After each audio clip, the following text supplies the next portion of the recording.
Chapter 2000. In fact, Noah had already noticed the arrival of Ista's family members before the surrounding people noticed them. Immediately, Noah's gaze turned towards the direction of Ista's family members. Looking at the enchanting goddess who was surrounded by a group of battle whores, an imperceptible light flashed through his dark and deep eyes. As for the rest of the people, they all stopped making noise, making the whole place that was as lively as a festival a second ago completely silent. Because everyone present, whether male or female, whether human or god, at this moment, had lost the ability to speak. Their expressions and eyes were replaced by dullness. And these people who had fallen into dullness only had one woman in their eyes. That was Ista, who was surrounded by a group of battle whores. Undoubtedly, she didn't have a powerful aura, but her whole body exuded an indescribable charm. Undoubtedly, she didn't have any strange power, but she captured everyone's heart as if it was a matter of course. What the battle whores were supporting wasn't a woman, but beauty itself. The goddess of beauty moved her feet gracefully and charmingly. Under the protection of a group of combat prostitutes, she passed through the crowd and arrived in front of Noah. An indescribable silence pervaded the surroundings. Everyone looked at the goddess in a daze, falling into an intoxication that they couldn't extricate themselves from. However, the goddess didn't look at anyone around her at all. Her eyes were fixed on Noah's body, and a smile slowly spread out on her exquisite and exotic face. When that smile appeared on her face, an unusual sweet fragrance began to spread in the air. Ah! Everyone present couldn't help but let out a numb sound, as if they had seen the most incredible miracle in the world. They were completely captivated by the goddess' smile, and their skin began to redden and heat up. Including the battle whores who were supporting Ista, they all had the same reaction. And everyone's eyes were surprisingly similar. Obsession, intoxication, absent-mindedness, love. In front of the goddess, whether human or god, everyone's mind was taken away. It was as if the goddess was the only one left in the world, and all the fragile souls were attracted to her. As a result, none of the hundreds or thousands of people and gods present made a sound at this moment. They were all immersed in the beauty, and were unable to extricate themselves. Except for one person. Gazing at the smiling goddess like a seductive rose, Noah acted as though he didn't see anything and calmly said, "Are you the next one?" There was no intoxication. There was no infatuation. He was not absent-minded. There was no love. In fact, they didn't even pay attention to him. It was as if Noah was facing an extremely ordinary challenger. With the most casual tone, he spoke these words that seemed extremely abrupt in the deathly silent scene. In a split second, the beautiful smile on Ista's face froze. In the surroundings, the men and women whose minds had been captured also abruptly regained their senses. It was as if they had just had a good dream, and their faces were filled with reminiscence and bewilderment. The people and gods who knew all the details reacted almost instantly. What had just happened? Charm. Just now, Ista had used the ability of seduction that only the beauty goddess had. She had taken away everyone's mind in an instant. Only one person ignored Ista's charm. That was Noah. After Freya, the charm of the second goddess of beauty was also completely ignored by Noah. Understanding the reason, those who knew the details looked at Noah with a different gaze. Especially Ista. The beautiful smile on her face was faintly replaced by embarrassment, which made the ambiguous atmosphere a second ago become weird. In this regard, Noah just cast a playful look at Ista, and his tone was like sneering at a naughty child's prank. He spread out his hands. By the way, the goddess of beauty is really the same. One or two of you used the so-called charm on a man you met for the first time. Without that, don't you have the confidence to attract a man's heart? Hearing this, Ista finally could not maintain her smile. The news that Noah was not charmed by Freya, and even rejected the goddess of beauty's courtship had already spread throughout Eulalia. Therefore, Ista naturally knew about this matter. However, Ista still used her charm on Noah. The reason was very simple. That bitch can't charm that man, but I can. Doesn't that prove that I'm prettier than her? If this was the case, no one would say that Ista was inferior to Freya in the future. With this thought in mind, Ista impulsively used her charm. However, It turned out that there was no difference between Ista and Freya as goddess of beauty. At least, the charm that could capture the hearts of all living beings was not worth mentioning to Noah. I'm here today to have fun, not to see you show off. Noah glanced at Ista, his tone without a trace of respect for the goddess. If you want to challenge me, I'll welcome you at any time. But if you want to subdue me with a smile, I'm sorry, you're still lacking a lot of experience. His ruthless words made Ista's expression turn ugly, and at the same time, it also made the surrounding people speechless. This tyrant. Last time he mercilessly rejected Goddess Freya's courtship. Is he going to mercilessly drive away Goddess Ista this time? Those are two goddesses of beauty. How can he do such a thing? Is he really a tyrant with a heart of stone? If that's the case, he wouldn't have come to Happy Street to have fun, idiot. That's true. The surrounding discussions fell into Ista's ears, and it was more irritating than anything else. It was only at this moment that Ista was a little angry. He actually rejected me. As a goddess in charge of beauty, Ista had never experienced the feeling of being rejected by others. Now Ista finally had a taste of this feeling. However, unlike Freya, who was also rejected, Ista's heart was only filled with anger. Perhaps this was the reason why there was a difference between Freya and Ista, even though they were both goddesses of beauty. Under the influence of such emotions, Ista's beautiful face, which was as beautiful as a goddess, put on a fake smile and said, I've always heard that there's a child in Hestia's clan who's amazing. Now that I've seen it with my own eyes, it really doesn't disappoint. It's a pity that there's no respect for a goddess. That's punishable. It seems that Hestia didn't teach you how to be a proper person. Goddess, you must be joking. My lord always teaches me that if someone is good to me, then I have to be good to them 100 or 1,000 times better. If someone is bad to me, then I don't have to be polite and just knock them down. Noah curled his lips into a smile. Besides, goddess, are you sure you're not disappointed? Why do I feel like you're very upset? Ista's face twitched. She really didn't expect that the man in front of her would be so merciless. His words were full of sarcasm. What's more, the other party was a man who Ista could manipulate as she pleased in the past. Now, being ridiculed by a man who could manipulate as she pleased in the past, Ista's feelings were really complicated. She felt like she was experiencing all kinds of emotions. Just as Ista was about to lose her temper, a loud toad-like laughter rang out. Croak, croak, croak, croak, croak. Even Mistress Esta was rejected. Sure enough, this old lady is the most beautiful one. Accompanied by this strange loud laughter, a huge body stepped with powerful footsteps that caused the ground to involuntarily tremble as it walked over. When the full appearance of the giant figure was exposed to everyone's eyes almost popped out of their sockets, and their faces immediately turned green. It was none other than Freeney. Chapter 2001. Gua gua gua gua gua gua. Amidst that ear-piercing and unpleasant laughter, the Toad Girl separated the crowd and walked in amidst a series of thumping sounds. No, it wasn't right to say that they were separating the crowd. To be more precise, it should be said that the crowd automatically dispersed as if they had seen a ferocious beast. They fled in panic, and in the blink of an eye, they all fled into the surrounding brothels, hiding completely. It was an expression that others would avoid, but Freeney did not see it at all. This Toad Girl's eyesight was that bad. Therefore, Freeney ignored the disdainful gazes of the battle whores from Ista's spawn. However, after the interlude with Freeney, the anger in Ista's heart couldn't help but subside a lot. Although she didn't have the same disdain as the other battle whores, there was a strong sense of impatience in her eyes. What are you doing here, Freeney? Isn't that obvious? Lady Esta? Freeney grinned. Didn't they say that there are good men here? Of course I have to come. Really? Ista sneered. Then do you know who that man is? I didn't listen carefully, but those guys all said that he was a good man. Since he's a good man, then I'm going to be a part of it, Freeney said casually. Furthermore, I heard that good man even set up an arena, saying that he wanted to find a strong woman to satisfy him. Could it be that there's someone more powerful than me here? As the only LV5 member of Ista's clan, Freeney's words were rather convincing.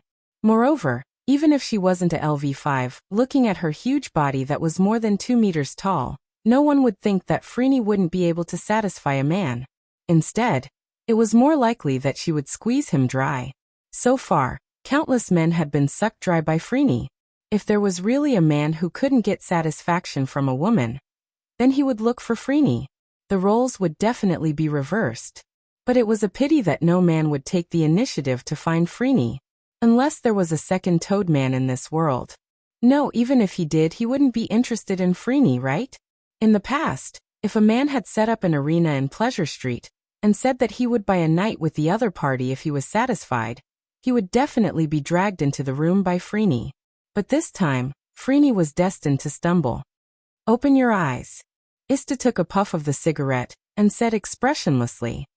Take a good look at who that man is first. Freeney pursed her lips and shifted her gaze to Noah in a non-committal manner. Then Freeney's enormous face stiffened, and his toad-like eyes bulged out of their sockets. It's you? It's me. Noah narrowed his eyes and smiled. What?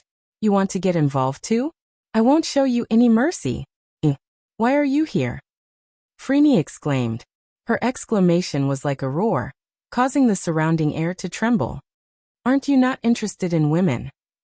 This time it was Noah's mouth that twitched. This self-righteous girl still didn't realize that he was being led by the nose by Aisha's hints. This girl was the leader of Ista's family. Her looks could even scare away ghosts, but she was a toad-like woman on the outside and a pig on the inside. She was so stupid. However, luring this girl out was also part of Noah's plan. Then Noah said straightforwardly, Okay, let's not talk about nonsense. Who wants to challenge me? As he said this, Noah extended his foot and picked up the heavy purse on the ground. He took it in his hand and let the pleasant sound of gold coins colliding with each other resound in the surroundings. If I can't find a woman on Pleasure Street that I'm satisfied with, then I'm afraid I'll be disappointed in this place. With that one sentence, the challenge that was originally like entertainment was directly linked to the problem of face. You. Ista frowned and looked straight at Noah. You're not deliberately looking for trouble with our family tribe, are you? Where did this come from? Noah blinked innocently. I said, I'm just here to have fun. Since you're here to have fun, then there's no need to set up an arena, right? Ista seemed to want to see through Noah's heart and stared at him. If one woman can't satisfy you, then 2, 3, 4, or even 10 or 20 women will do. Don't you men like this? Oh. Noah raised his eyebrows and smiled. In other words, Ms. Ista thinks any woman can spend a night with me, right? Ista was suddenly speechless. Indeed, men were a species with a strong desire to conquer. Being able to have sex with multiple women was probably something every man wanted to do. However, men were also creatures with strong self-esteem. Some men would think a woman who had been touched by others many times was dirty. Some men were only interested in certain women. It was hard to say whether it was a fetish or a clean freak. Perhaps, the man in front of her only wanted to be with a strong woman?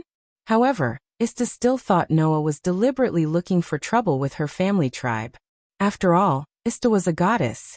Whether the children of the lower realm were lying or not, as a goddess who had lived for God knows how many years and seen how many people, it couldn't be hidden at all. Therefore, Ista could see that Noah wasn't really here to flirt. This man was definitely here to cause trouble for Ista's family tribe. But why was that? Did Ista's family tribe offend Hestia's family tribe? Could it be that the members that were sent to poach him during the day made him unhappy? With that in mind, Ista couldn't help but blurt out.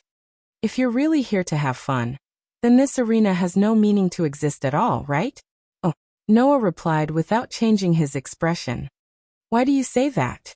Because everyone knows that in Eulalie, or even in the whole world, there is no one who can beat you in a one-on-one battle, Ista said. Even Eulalie's ultimate weapon, the only LV 7, can't do anything to you. Who can beat you? After Ista said that, everyone also reacted. It seemed that this was indeed the case. Undoubtedly, he knew that no one could beat him, but he still deliberately set up an arena. This was simply a challenge. Just as this thought appeared in everyone's mind, Noah smiled again. I didn't say that only by beating me can you get my favor, Noah shrugged. How about this? I'll stand here and don't move. As long as someone can make me move, then it's considered my loss. And I'll only use one hand. Whoever can make me use the other hand, then it's also considered my loss. Of course, if someone can injure me, then it's even better. Is this okay? As soon as this came out, everyone was stunned. Stand still? Using only one hand? If it was another occasion, others would definitely think that Noah was arrogant and conceited, simply arrogant to the extreme. However, in this place, Noah came to have fun, not to win but to lose. If that was the case, it was reasonable to set up these conditions. This time, even Ista started to doubt herself. Was this man really here to have fun and not to challenge her? While Ista was still lost in her thoughts, Franny had already called out impatiently. All right. Then let this old lady do it. Franny said as she looked at Noah with eyes full of greed. It was obvious that this idiot thought that she would definitely win under these conditions and could taste the rumored tyrant. In response, Noah smiled as if he was not surprised. I don't care. Ista stared at Noah's face, trying to see something from it. Mistress Ista. Franny was a little impatient. Ista could only curse him in her heart. Then she waved her hand to show that she agreed. Seeing this, Noah raised the corner of his mouth. Chapter 2002. Boom! With a resounding thud, Franny took a heavy step forward. Her eyes were bloodshot, and the corners of her mouth were cracked so wide that they almost reached her ears. Combined with her toad-like face, she gave off a very terrifying feeling. However, in the surrounding brothels, people and gods still poked their heads out from the doors, windows, and various cracks. Their eyes were full of curiosity. It was not only the people present. Unknowingly, the surrounding buildings were almost full of people and gods. Although Friuli's disgusting appearance and narcissistic attitude were not complimentary, in terms of excitement, the confrontation in front of them was indeed worth watching. On one side was the tyrant. On the other side was the man-killer. On the other side was an existence that could even be compared to level 7. On the other side was a genuine level 5 battle whore. If it was under equal conditions, then certainly no one would think that the former would lose to the latter. After all, Noah was the only level 7 existence who had fought against Eulalie in public. He was also the strongest person who annihilated Apollo's clan alone.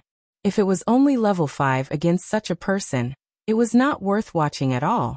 However, in the case of Noah making a huge concession, it was a different story. Anyway, it's good to be able to fight well.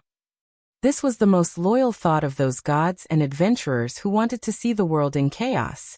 However, under such circumstances, it did not take long for many people to curse. Too despicable. Yes, too despicable.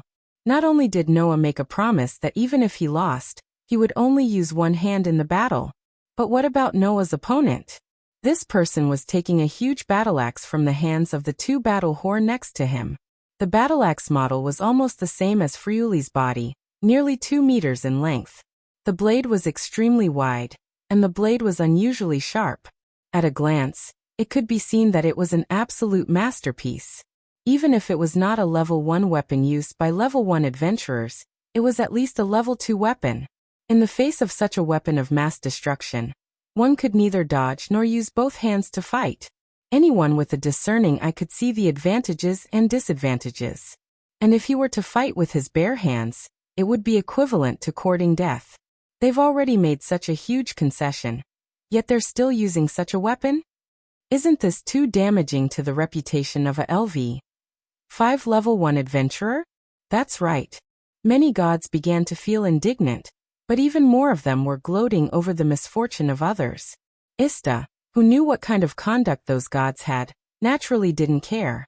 At the same time, she didn't express any dissatisfaction with Friulinie carrying such a huge battle axe. She only looked at Noah, smiled sweetly, and pretended to be kind. You don't seem to be carrying any weapons. Is that okay? There's nothing wrong with that, right? Noah glanced at Franny, who was carrying a huge battle axe. He was not frightened by the opponent's exaggerated size and weapon, and was still as relaxed as ever. Besides, no one would carry a weapon while having fun, right? That's true. Ista's face was full of smiles. In that case, Do you need me to prepare a weapon for you? No need. Noah suddenly smiled. Anyway, it's just a game. It won't take too much time. The implication was that even if he made such a big concession, didn't have a weapon, and the opponent was a LV5 level 1 adventurer, for Noah, it was still just a game. Tyrant is tyrant. His tone is really arrogant. Ista's heart began to become ruthless. In that case, Freeney, you don't have to be merciful. Don't let him down. Of course, I won't let go of any opportunity. Freeney stared closely at Noah, stuck out her big tongue, licked the corner of her mouth, and looked as if she was drooling, which disgusted the people around. Including Noah, he had also reached the limit of his patience with this disgusting toad girl. Although the development so far had been within Noah's calculations, and Freeney's appearance could also be said to be Noah's plan, but when faced with this stupid, ignorant, and disgusting toad girl, Noah would be lying if he said that he didn't feel disgusted. Of course, that was not because Noah judged people by their appearance. Even if he didn't look at this toad girl's appearance, no one would like her. After all, there were many people who were squeezed into jerky by this man-killer, directly becoming a cripple, and even losing their precious lives. It was not wrong to look ugly, but it was definitely wrong to have an ugly heart. Therefore, Noah said with a calm face, "Okay, let's start quickly. I don't want to see your orc face anymore." Orc? Freeney was slightly startled and frowned. When did I become an orc? I'm an Amazon battle whore. Is that so? Noah smiled, his expression revealing a trace of sarcasm. Then I'm sorry, I recognized you wrongly. I thought there was a new type of toad man among the orcs. Toad? Toad man? Freeney's expression froze. The people in the surroundings were taken aback. Then they burst into laughter, including the battle whores of Ista's clan. Ha ha ha ha. Well said. Looking closely, it really does look like one. That's right. How can a battle whore look like that? I also think there must be a new type of orc. Toad. Toad man. I can't take it anymore. I'm laughing so hard that my stomach hurts. At this moment, even Ista couldn't help but curl the corners of her mouth, finding it funny. The laughter that came from all directions caused Freeney's face to twitch. In the end, she let out an angry roar. What are you laughing at? The surrounding laughter came to an abrupt end. And yet, Freeney had actually said such words. Not only are you all jealous of my beauty, but you're also ganging up to ostracize me? I won't be so easily fooled. Freeney coldly snorted and stared at Noah with a murderous look in her eyes. And you, don't think that I'll be moved by your words. Others might be afraid of a tyrant like you, but I'm not.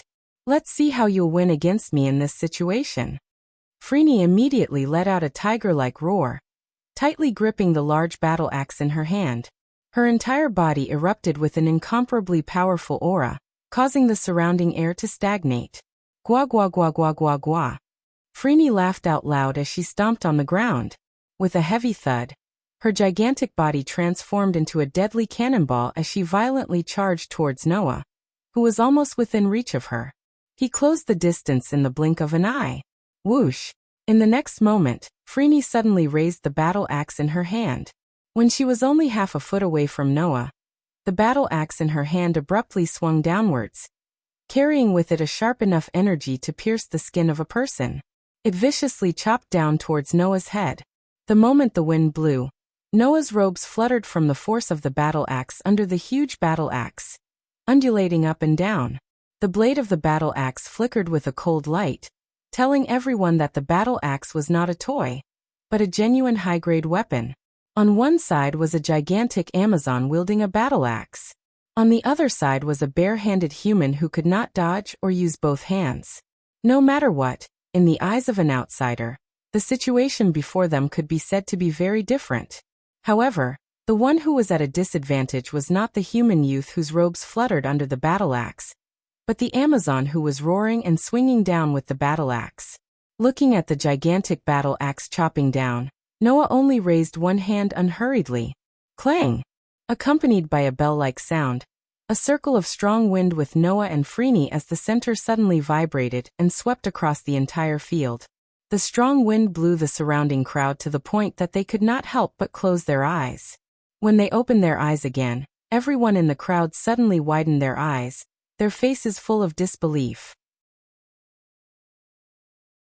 Chapter 2003. No. No way, right? At this moment, all the onlookers were dumbfounded as they watched the scene unfold in the center of the field. Not to mention the onlookers, even the people of Ista's clan were caught in shock and couldn't react for a while. Especially Frayne herself, she was completely stunned. From her body shape, one could tell what Frayne was good at. Among the 5 basic abilities of strength, durability, dexterity, agility, and magic, Frayne was best at strength, followed by durability. Although Frayne's strength hadn't reached the highest level of S stage, but a LV5 adventurer with a high strength, coupled with a full blow of a LV1 weapon, could easily crush solid rock and solid steel. As a result, such a blow was easily neutralized by Noah. With a single finger, Noah, by just raising a finger, blocked Frayne's full blow of the battle axe. That scene made everyone in the audience fall into a state of amazement. And then one by one, they all trembled. That guy's durability is actually high to such an extent. Obviously, everyone in the audience attributed this incredible scene to Noah's durability, above normal. But they didn't know that the reason why Noah could directly block that huge battle axe with his body wasn't because of the durability basic ability, but because of Noah himself. There was only one reason why he could so easily block that huge battle axe's blow. That was the existence of the 3rd perpetual motion machine's soul, eternal enhancement. Unlike before when he used enhancement magic, now Noah's enhancement was comprehensive from the inside out. In the past, when Noah used enhancement magic, it was applied to the arm to enhance the arm strength, and applied to the legs to enhance the leg strength. The enhancement aspects were separated. After all, the effect of enhancement magic was originally to specialize the existence of the target. If the target was a light bulb, then it was to enhance the brightness. If the target was a fan, then it was to enhance the wind. If the target was a rock, then it would strengthen the hardness. If the target was a sword, then it would be a sharpness enhancement. Therefore, when Noah used strengthening magic, he almost always used it on his hands and feet to strengthen his arms and legs. Sometimes he would also cast it on his eyes to increase his vision. Other than that, he rarely used it on other places. After applying the enhancement spell to his body using a fixed magic array, the target of the enhancement spell was no longer just his limbs and facial features, but Noah's entire body. His arm strength had increased. His leg strength had increased. His 5 senses were enhanced. Even his internal organs and lungs had been strengthened. It was a complete and comprehensive strengthening. Of course, the hardness and toughness of Noah's bones, flesh, and skin had also been strengthened. Once Noah entered combat mode, his entire body tensed up. Even sharp weapons would find it difficult to leave a single wound on his body. Even though the battle axe in Frayne's hand was not a normal weapon, but a Tier 1 weapon used by Level 1 adventurers, its sharpness and hardness were comparable to the Moon World's Noble Phantasm.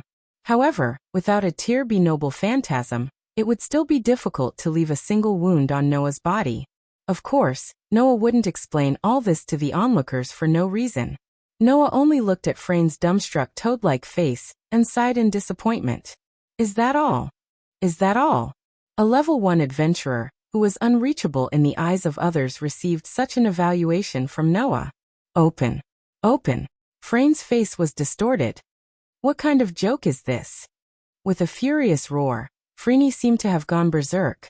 Her short toad-like arms tightly gripped the enormous battle axe as she swung it at Noah like a storm. Clang, clang, clang, clang, clang. Following a series of crisp sounds, Frayne's wild swings were all easily blocked by Noah. He still used a single finger. Noah was like an elegant conductor of music. He raised his hand and raised his finger. With a speed so fast that only afterimages could be seen, he continuously raised his arm and used that single finger to block Frayne's storm-like attacks one by one. The collision between the huge battle axe and the frail finger was like a collision between steel and steel. The sound of metal clashing could be heard incessantly. Seeing Frayne frantically swinging her battle axe, Noah leisurely blocked her attacks one by one.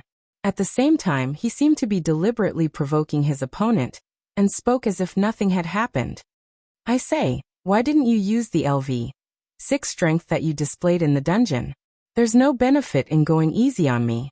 While saying this, Noah suddenly raised his hand and flicked the blade of the battle axe that was slashing towards him. Clang clang.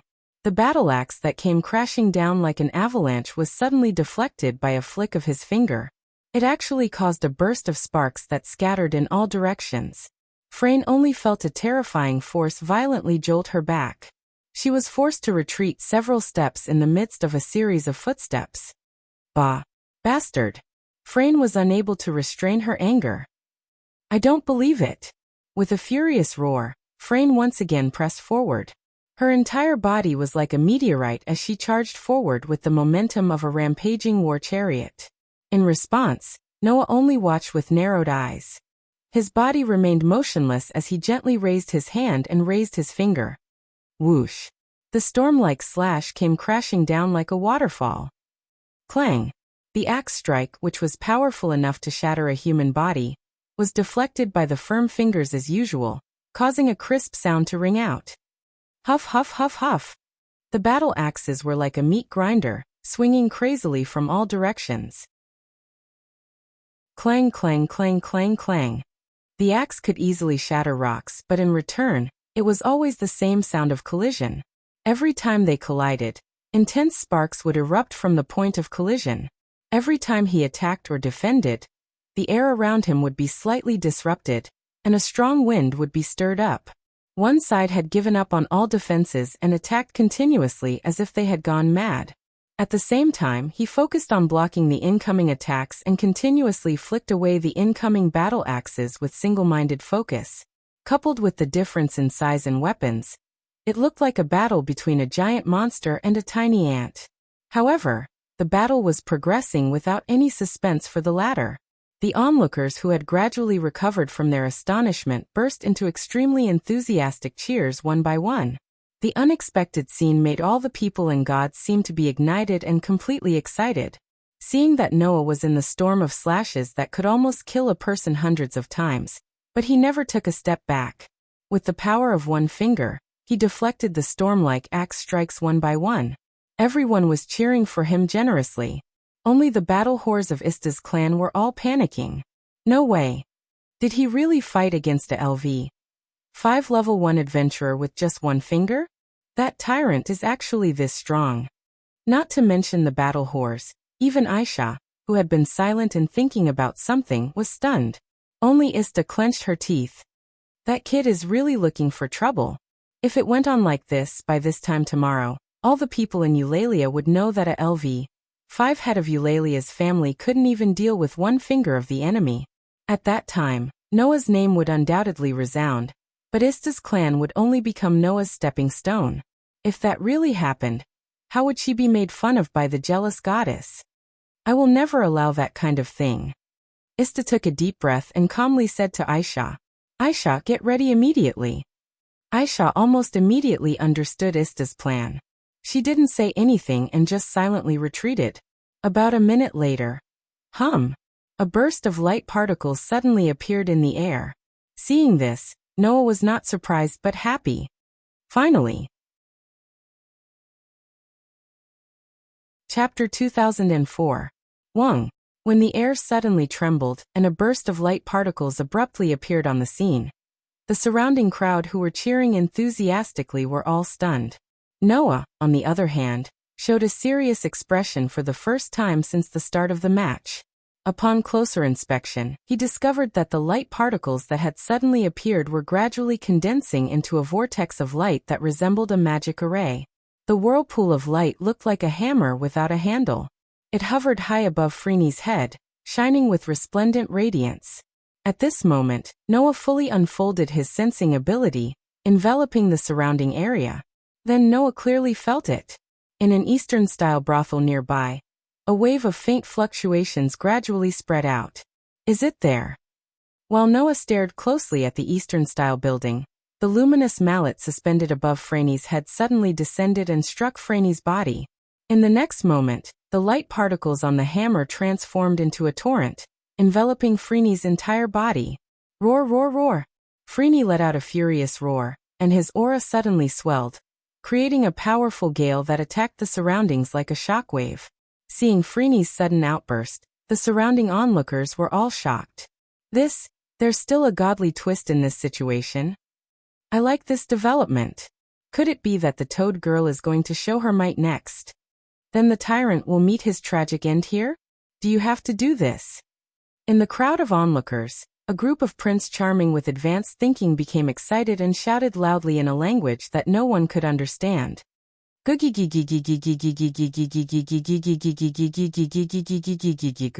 This old lady has obtained this power again. If you have the guts, try and take this old lady's attack with your finger again. Only at this moment did Freeney burst forth with a strength comparable to that of a LV6.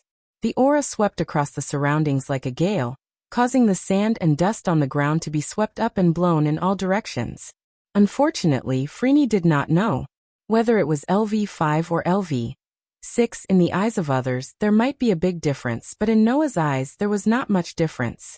The reason why Noah hadn't dealt with Freeney so cleanly was because he hadn't achieved his goal. Now Friolini was of no use. Did no one tell you? Noah's gaze landed on Freeney as if he was looking at something dirty. A cold light finally appeared in his eyes. You're too noisy. Suddenly, a complex and mysterious magic array appeared before Noah. Dense mana gathered within the magic array, and it radiated a dazzling light. The light gathered at the center of the magic array and transformed into a dazzling beam of light. It shot through the air in a flash, heading straight for Freeney. Freeney didn't even have time to react before the dazzling beam of light shot towards her and landed heavily in front of her. Dong! With a muffled explosion, the ground that was directly hit shattered into pieces. The astonishing impact set off by the explosion turned into a strong wind that shook Freeney's body. Freeney suddenly let out a scream, and the sound of bones breaking could be heard from her body. Then, she was blown away by the strong wind, like a ball that was sent flying, and heavily crashed into the wall of a building. Bang! The sound of an explosion rang out. The frail wall was unable to disperse the energy from Frey's body, and it collapsed with a loud bang, shattering into pieces of rubble and burying Fry within. The whole scene suddenly went silent. Witnessing this scene with their own eyes, everyone's mouth formed an O shape, including those male idols who thought that there was a divine turn of events. All of them opened their eyes wide, as if they had been stuffed with durian. As for the battle prostitutes of Ista's clan, they were all stunned. Pa! Ista's hand involuntarily clenched, and the expensive pipe was directly crushed. Looking at Freeney, who was buried in a pile of rubble and completely motionless, Ista's heart instantly lost its warmth as if a basin of cold water had been poured over it. No one knew better than Ista what the scene in front of her represented. Others only thought that Noah easily defeated a LV5 level 1 adventurer, but Ista knew that after the upgrade, Freeney's strength was equivalent to a LV6 existence.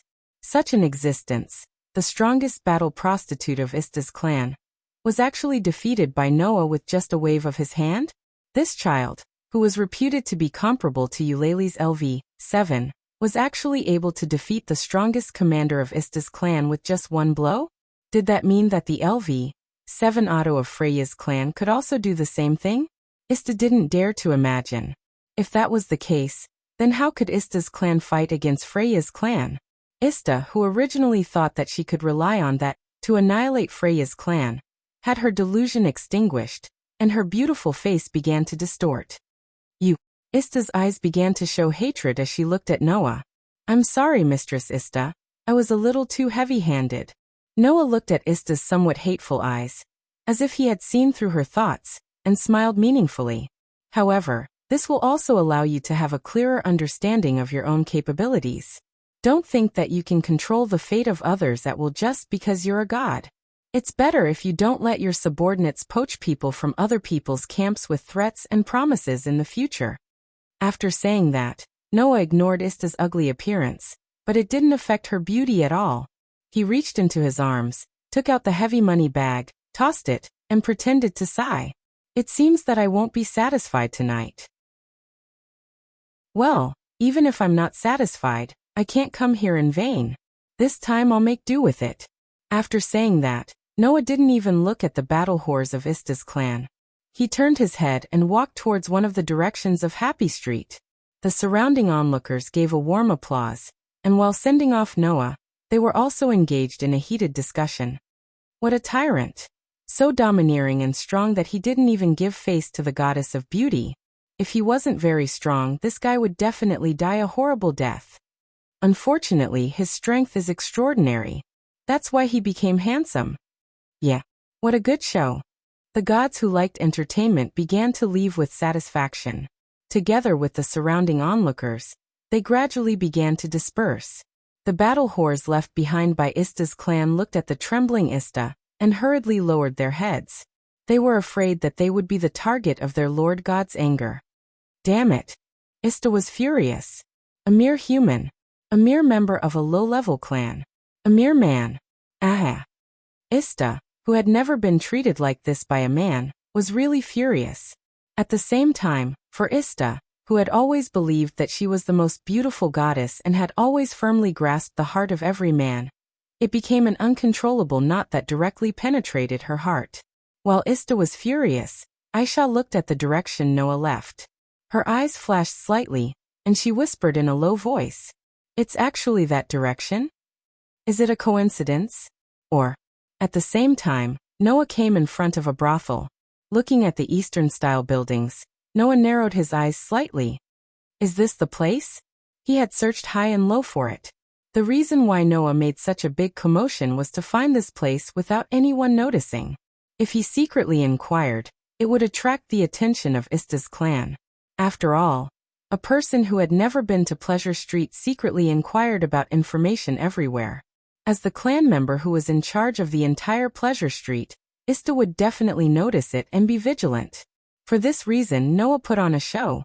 He made Ista think that he was here to look for prostitutes and secretly to challenge the brothel, but in fact he was here to find the big show. Chapter 2005.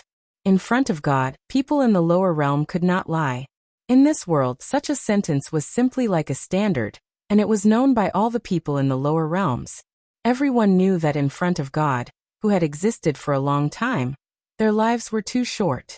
With such a short life, even if they wanted to cover it up, they would not be able to succeed in front of God. After all, in their long existence, what had God not seen? A mere lie would be seen through without much effort. Therefore, God's ability to see through a person's lie was like the charm of the beauties. It was ingrained into God's instinct, and almost became an ability. Therefore, Noah could not guarantee that he could lie in front of Ista without being seen through. Once Ista appeared in front of him, even if he told this beautiful goddess that he was here for pleasure, wouldn't he be seen through in an instant? At that time, Ista would naturally begin to suspect Noah's intentions. Understanding this point, Noah simply beat her at her own game. On the surface, Noah still told Ista that he was here to look for prostitutes. However, Noah's actions made it seem like he was deliberately looking for trouble. He deliberately came to the Pleasure Street to cause trouble for Ista's family. In this way, even if Ista saw through Noah's lie, she would subconsciously think that Noah was here to cause trouble. Little did she know that Noah was also not here to cause trouble, but to inquire about the secrets of Ista's family. With the excuse of setting up the arena, Noah used it to disturb Ista and stimulate Ista's family, so that Ista's family would use the mysterious method of promotion that they used in the underground city. However, in public, Ista's family would definitely not dare to put the Volpra girl back into the iron box and push her to the scene. That would definitely arouse the suspicions of many gods present. Therefore, Ista's family could only use that method in secret.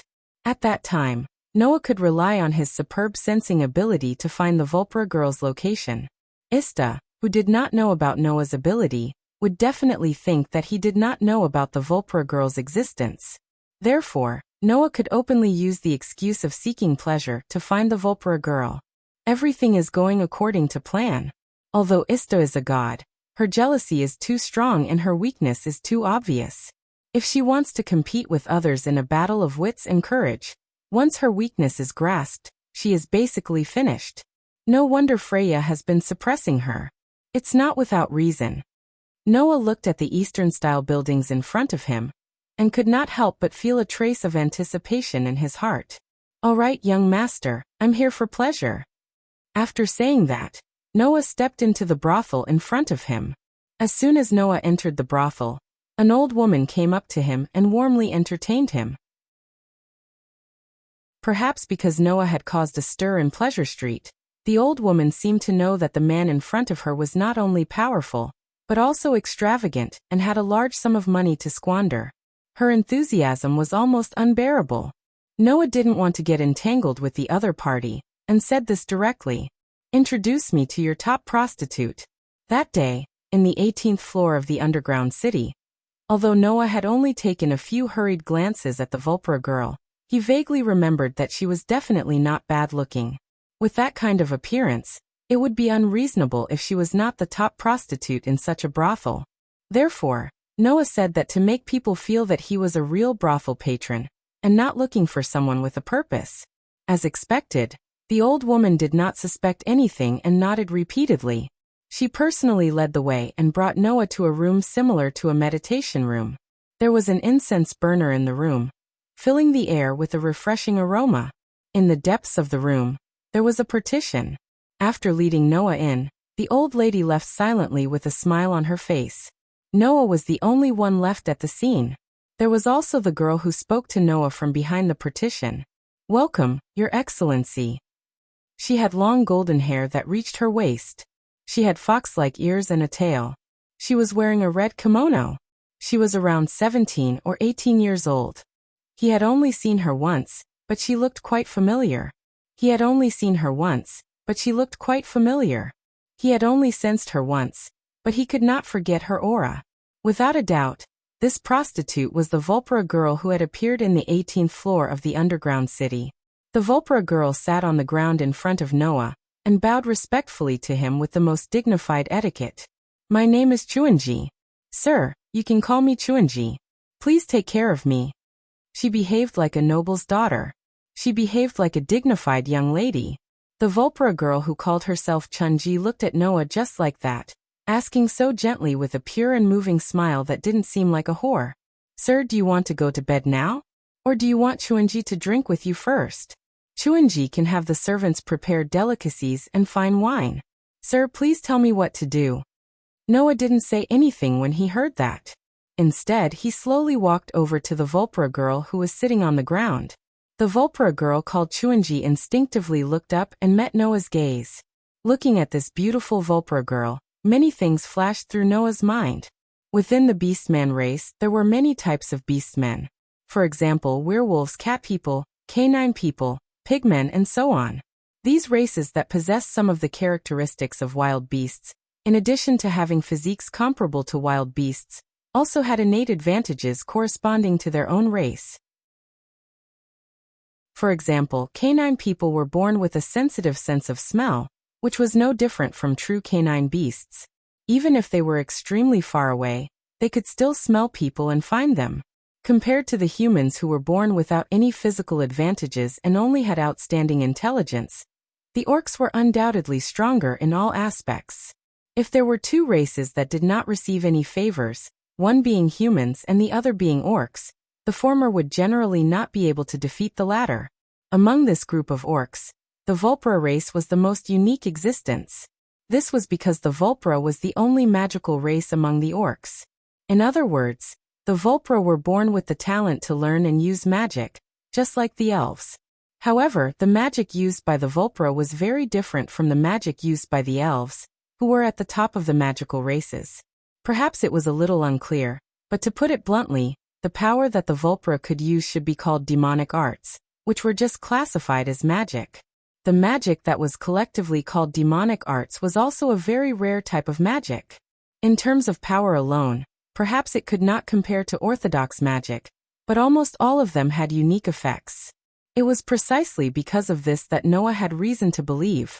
This Vulpera girl had joined Izda's family and received Izda's favor, which allowed her to discover an extremely rare demonic art.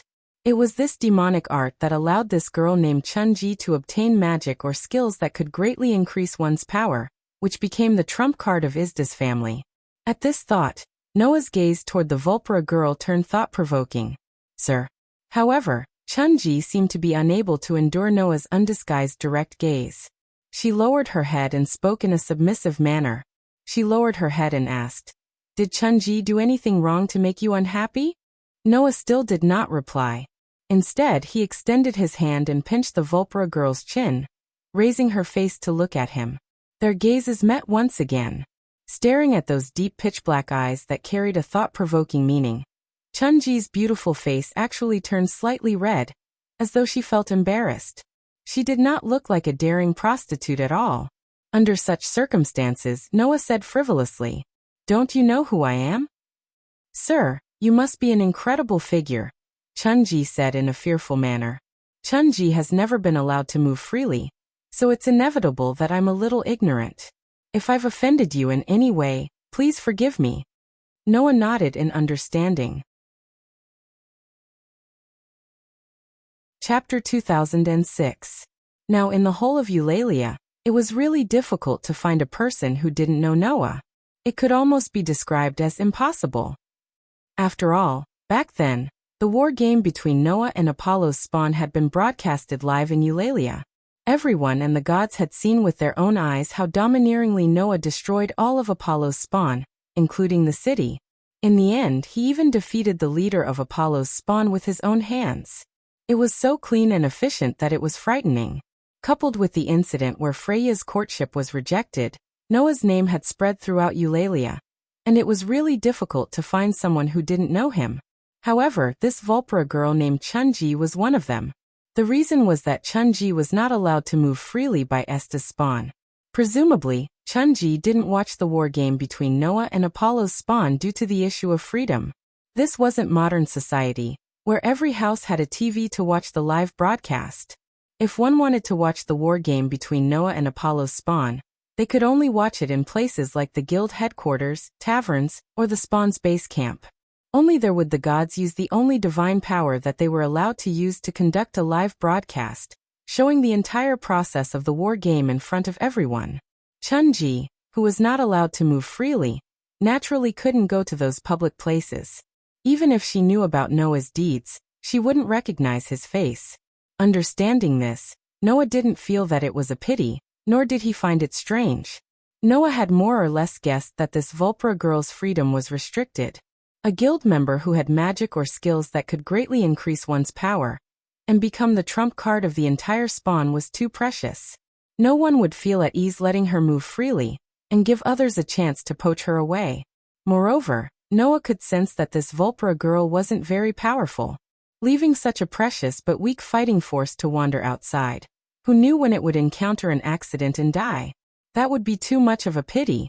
For that, it wasn't strange that the spawn restricted Chunji's freedom. Noah was just curious. He was curious as to what Chunji's method of increasing the strength of others was. With that thought in mind, Noah also glanced at Chunji's back. Chunji's ability value was there. If only he could take a look. Thinking of this, Noah hesitated for a moment. In the end, he still wanted to see for himself. There will be plenty of time to taste the delicacies and fine wine later. As if he was toying with the girl's delicate and cute face, Noah used his finger to stroke Chunji's chin while speaking with the same frivolous attitude as before. But before that, how about you take off your clothes first? Take off my clothes? Chunji's pretty face was stunned as she spoke with extreme uncertainty. Here. That's right, it's here. Noah smiled. What? Do you have a problem? No, nothing. Chunji lowered her head. The tail behind her back seemed to indicate the nervousness in her master's heart as it trembled slightly. Since Sir has instructed, then Chunji can only obey. As she said that, Chunji's cheeks were dyed pink. She moved her arms slightly, and a corner of the loose kimono slipped down, revealing her slender and smooth shoulders. Just like this, Chunji's seductive movements could be called undressing, slowly taking off her clothes. The fair skin was imprinted in Noah's eyes, causing Noah to rub his nose and laugh bitterly in his heart. If it were someone else, Noah would definitely not be so straightforward and rude. However, since the target was a prostitute, there shouldn't be any problem with this level, right? Besides, Noah wasn't the kind of person who was anxious for sex. and he didn't have any evil thoughts in his heart. Moreover, it wasn't like he hadn't seen Alien's body before, so why would he feel guilty? With this thought in mind, coupled with the fact that Noah was pretending to be a prostitute, instead of probing, it was better to be more direct so as not to arouse suspicion. Of course, Noah felt that even so, he most likely wouldn't be able to do as he wished. Then, Chunji's kimono slipped down from her delicate body, revealing most of her skin, including her plump upper body, in front of Noah's eyes. At this time, Chunji's face was already extremely red. Looking at Chunji like this, Noah felt a little strange. This girl called Chunji is a little too shy, right? That's right. She was too shy.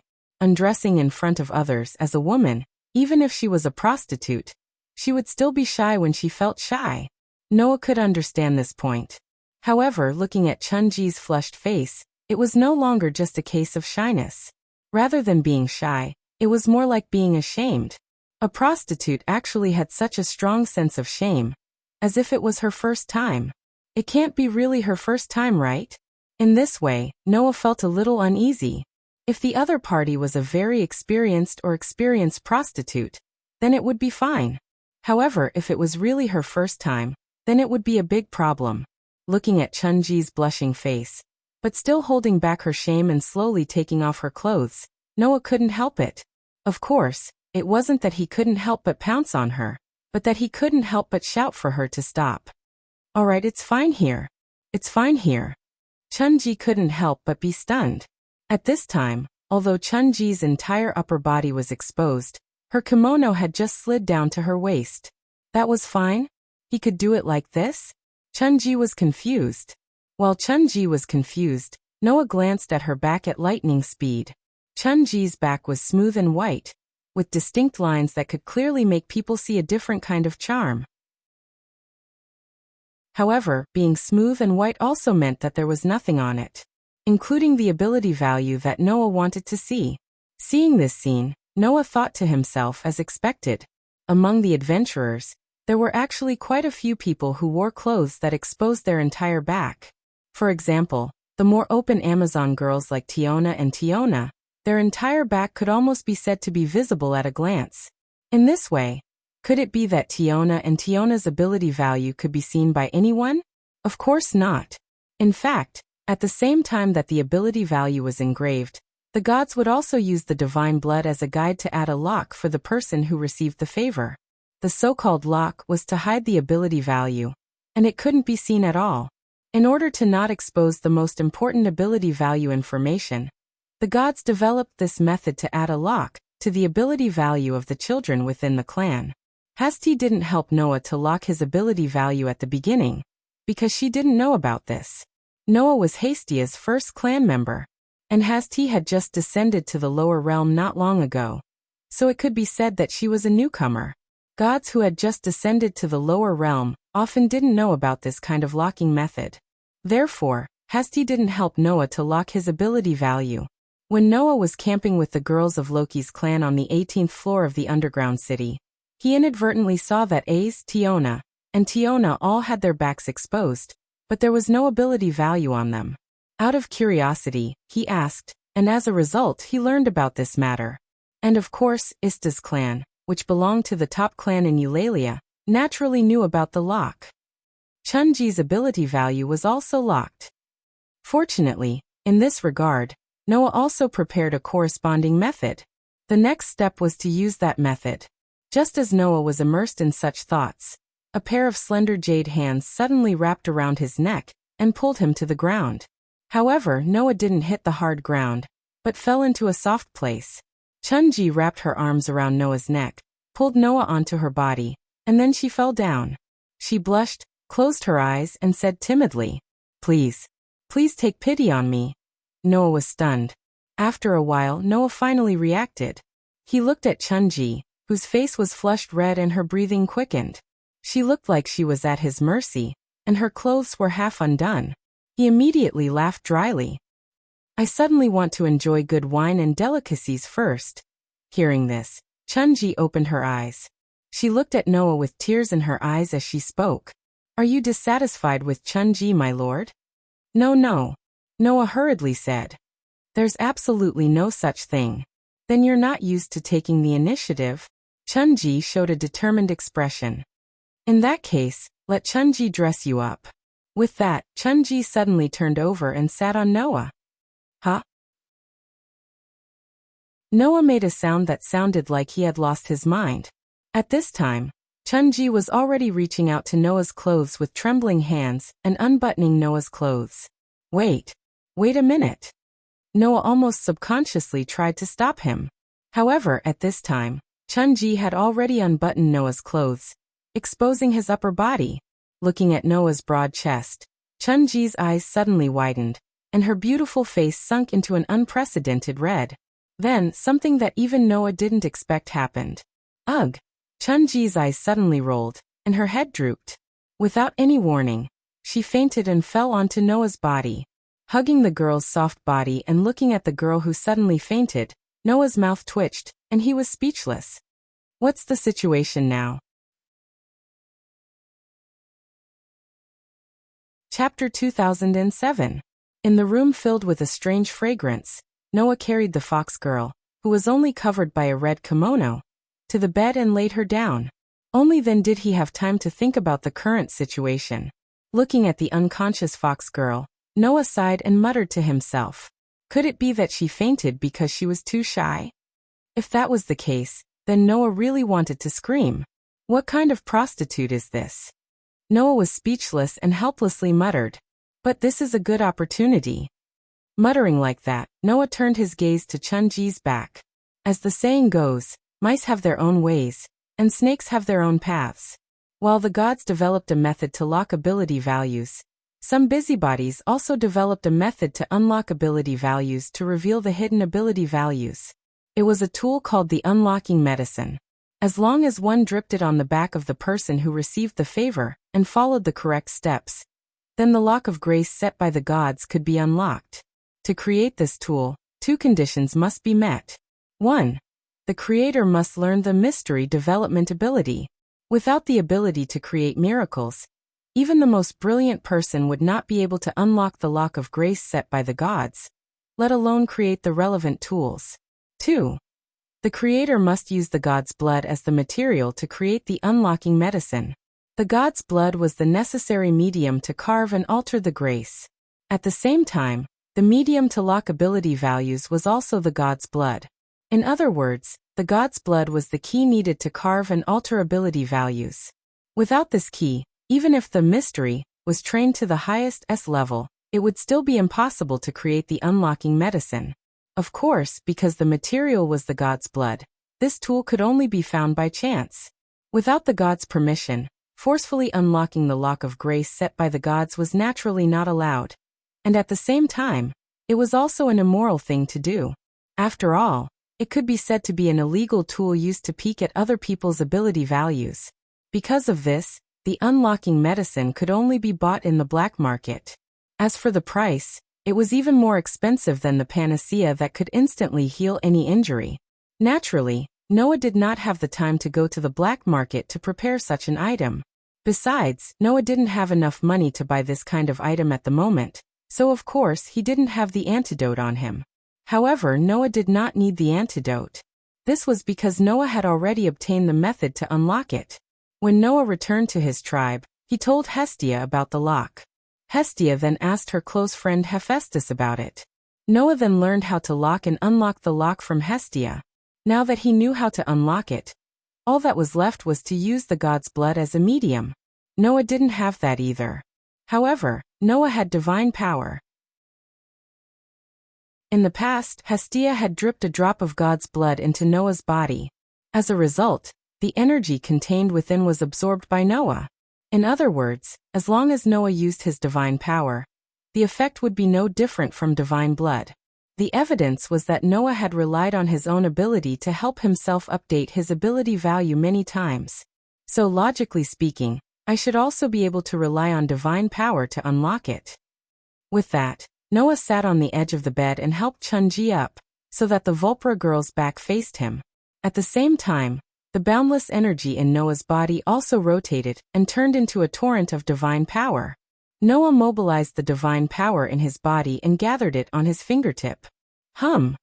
On Noah's fingertip, a faint halo began to flicker. Just like that, Noah gathered his divine power on his fingertip and pointed it on Chunji's white and smooth back. Suddenly, with Noah's fingertip as the center, a circle of ripples began to reverberate. As if trying to unlock an invisible shackle, Noah's fingertip that gathered divine power drew a line on the ripples. In the next second, the ripples reverberating on Chunji's back suddenly faded. Immediately, a sacred and mysterious pattern tattoo began to emerge on Chunji's back. It's done. Noah's eyes lit up as he stared at the ability value that gradually emerged on Chunji's back and read the sacred text on it. Naharu Sanjo LV. 1 Strength, I8 Endurance, I32 Dexterity, I15 Agility, I23 Magic Power, E403 Magic Million Treasure Hammer, a level up. A limited to one target. A certain interval of time is required between 2 activations. Cannot be used on the caster himself. Level up magic? Looking at the information displayed by Chunji's ability value, although Noah had already mentally prepared himself, he still couldn't help but be surprised. So it's not an increase in ability value, but a direct increase in level? No wonder Franny's increase was not much or little, it was just 1 level. It turned out that leveling up was the true form of Ista's family's secret method. This magic in this world is basically against the natural order. A magic that could increase one's level.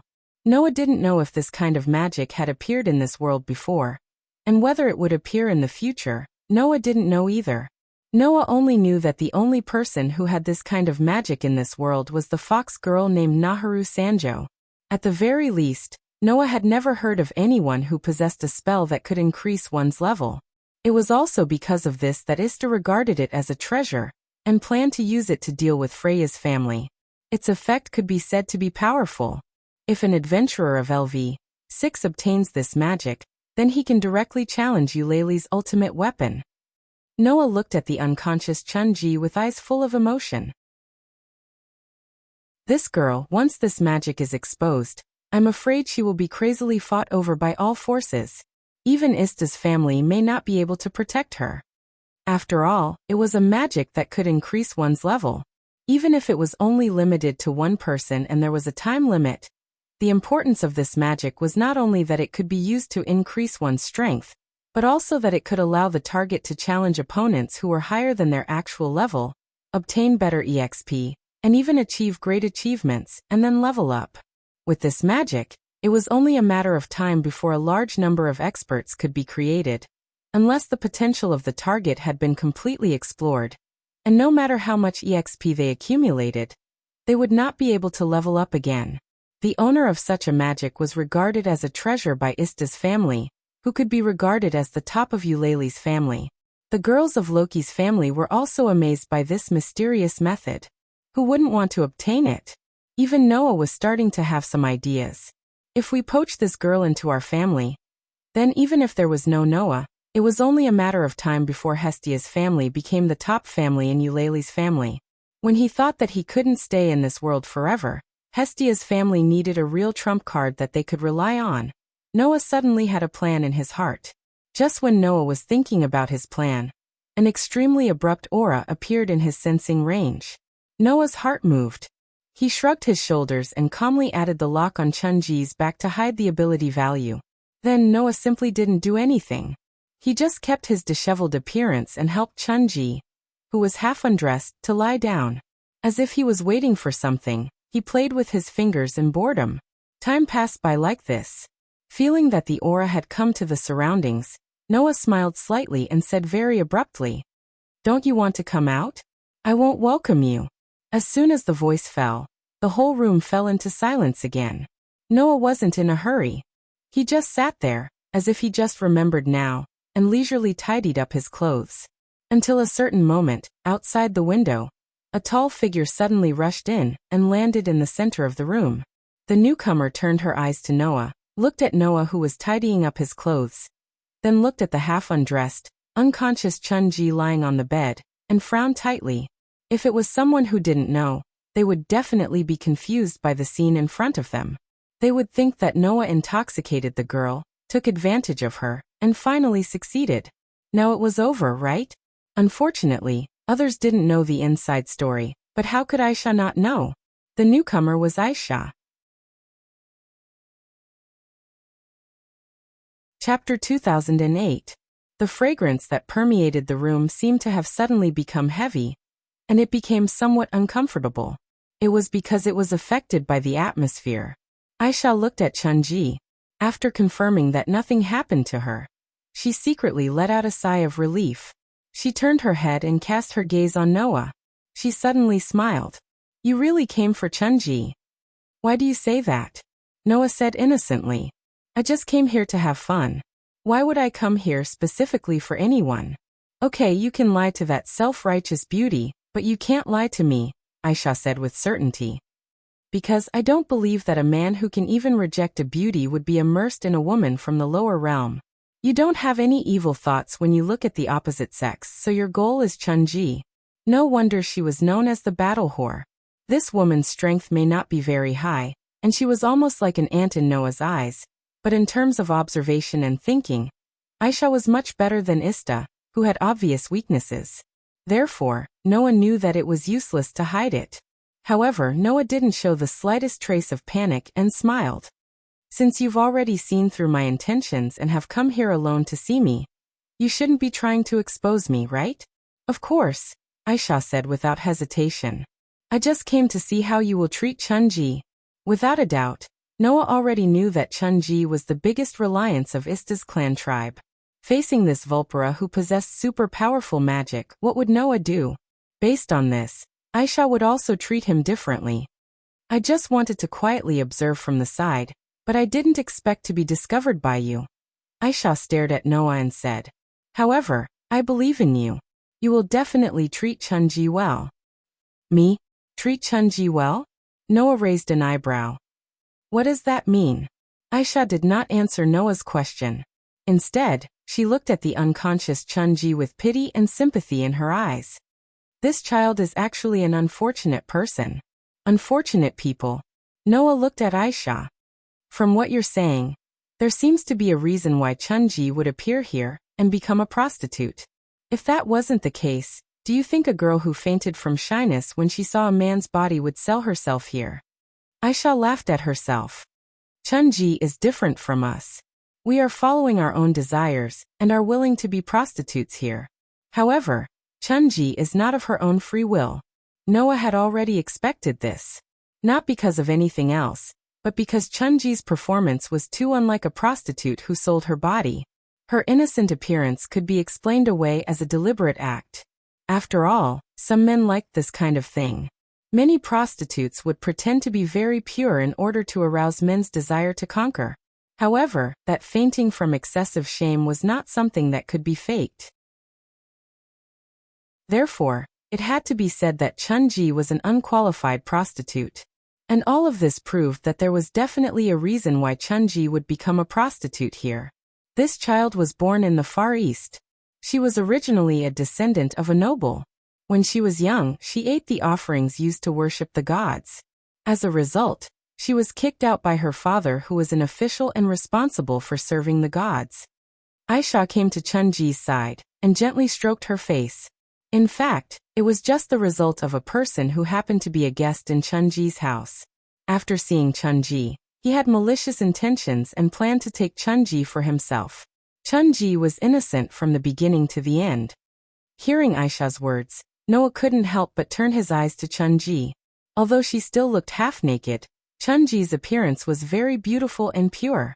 She didn't look like a prostitute at all. Moreover, Chunji's sleeping posture was also very innocent. Rather than a prostitute, it was better to say that she was a little princess who didn't know anything about the world. After Chunji was kicked out of the house, that bastard took Chunji as a prisoner, but he was attacked by a monster on the way home with Chunji.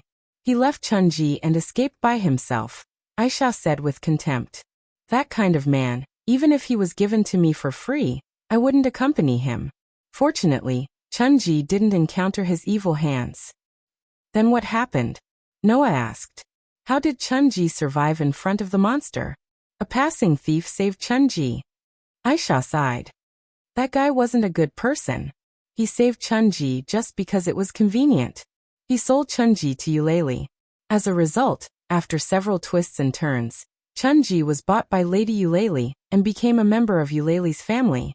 However, that was just the continuation of Chunji's misfortune. After joining Eulalie's family, Chunji received the grace of the Lord God Eulalie.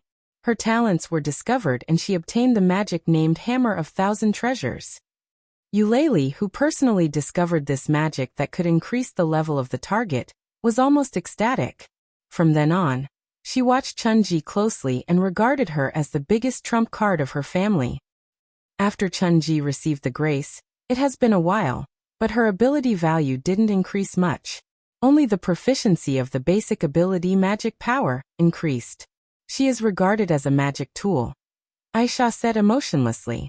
Every time the family prepares for a big operation, Chunji will be put into an iron box. On the one hand, it is for protection, and on the other hand, it is also for imprisonment. Even when entering the underground city, it is no exception because only in this way can Chunji not escape, and ensure that Chunji won't be killed by monsters. Aisha's words reminded Noah of what happened last time on the 18th floor of the underground city. At that time, Chunji was put in an iron box and was carried around like a prop. This child's life is almost full of all kinds of misfortunes. Staying in this family, Chunji will never have a future, Aisha said solemnly to Noah. So I hope you can take Chunji and let her leave here. You want me to take Chunji away? Noah was really surprised. For Chunji, Noah did have some ideas and planned to poach her into his family. However, Noah didn't expect Aisha to ask Noah to take Chunji away. Isn't Chunji the trump card of your family?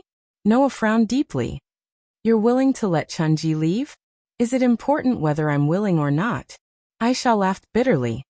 The important thing is whether Master Eulalie is willing or not. Then do you think Eulalie will let Chunji go? Noah curled his lips. To be honest, I don't think the goddess, who is filled with boredom and jealousy all day long, will be willing to let go of a trump card that could defeat Freya's family. Then it's the problem you need to solve. Aisha looked at Noah meaningfully and said, the tyrant, who once defeated the entire Apollo family by himself. This time, with Eulalie's family as the opponent, I'll wait and see if you can still show that invincible power. Hearing this, Noah was silent. Aisha also became silent, and the atmosphere in the room became heavy. After a while, Noah spoke. I have 3 questions, Noah said indifferently. The first question: how do you know I will help you? If you know the true form of Chunji's magic, you will definitely be tempted, Aisha answered directly. As it turns out, I'm not wrong, right? The second question. Noah continued as if he didn't hear anything. Why do you want to send Chunji away even if you have to betray your own family? There's no special reason. Aisha was silent for a while, then answered with some disappointment. I just think that Chunji should live in a different world from us. She shouldn't stay here. The third question. Noah raised his eyes and stared at Aisha. Why me? Aren't you afraid that Chunji will be treated even more miserably in my place than here? If I say I believe you, you probably won't believe me, right? Aisha met Noah's gaze and said this directly. But I still want to say that I will believe you. I believe that a man who is not swayed by the charm of a goddess will never do something that disappoints her. Noah closed his eyes.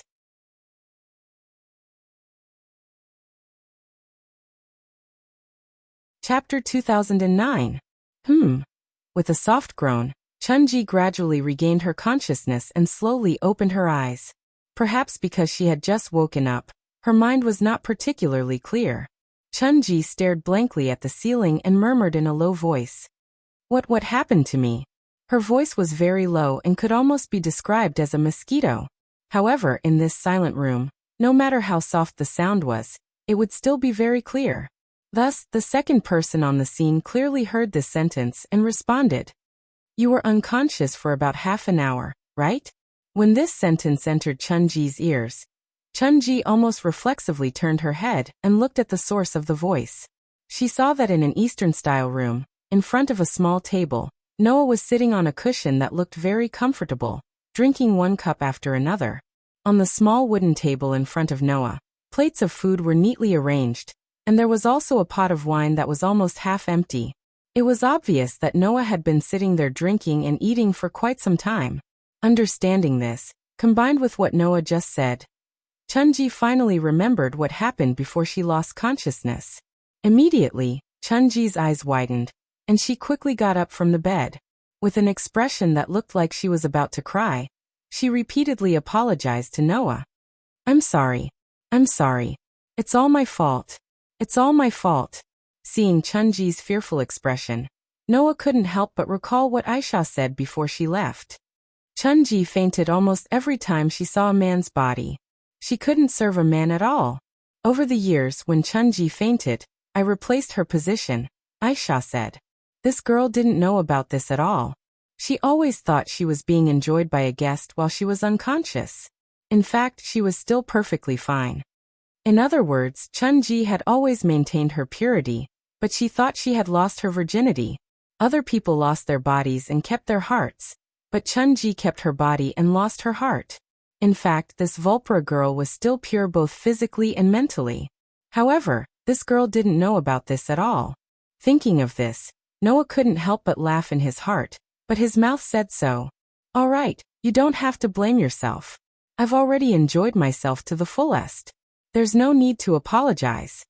As he said that, Noah looked at Chunji with a ridiculing gaze.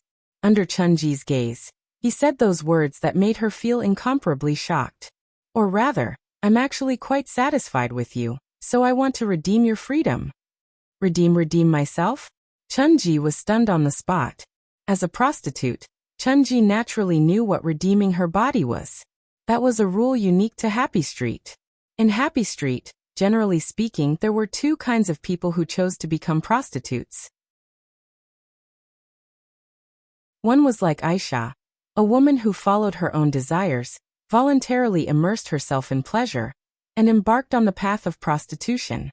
One was like Chunji, a woman who owed a debt or had signed a contract to sell herself to the owner of a brothel.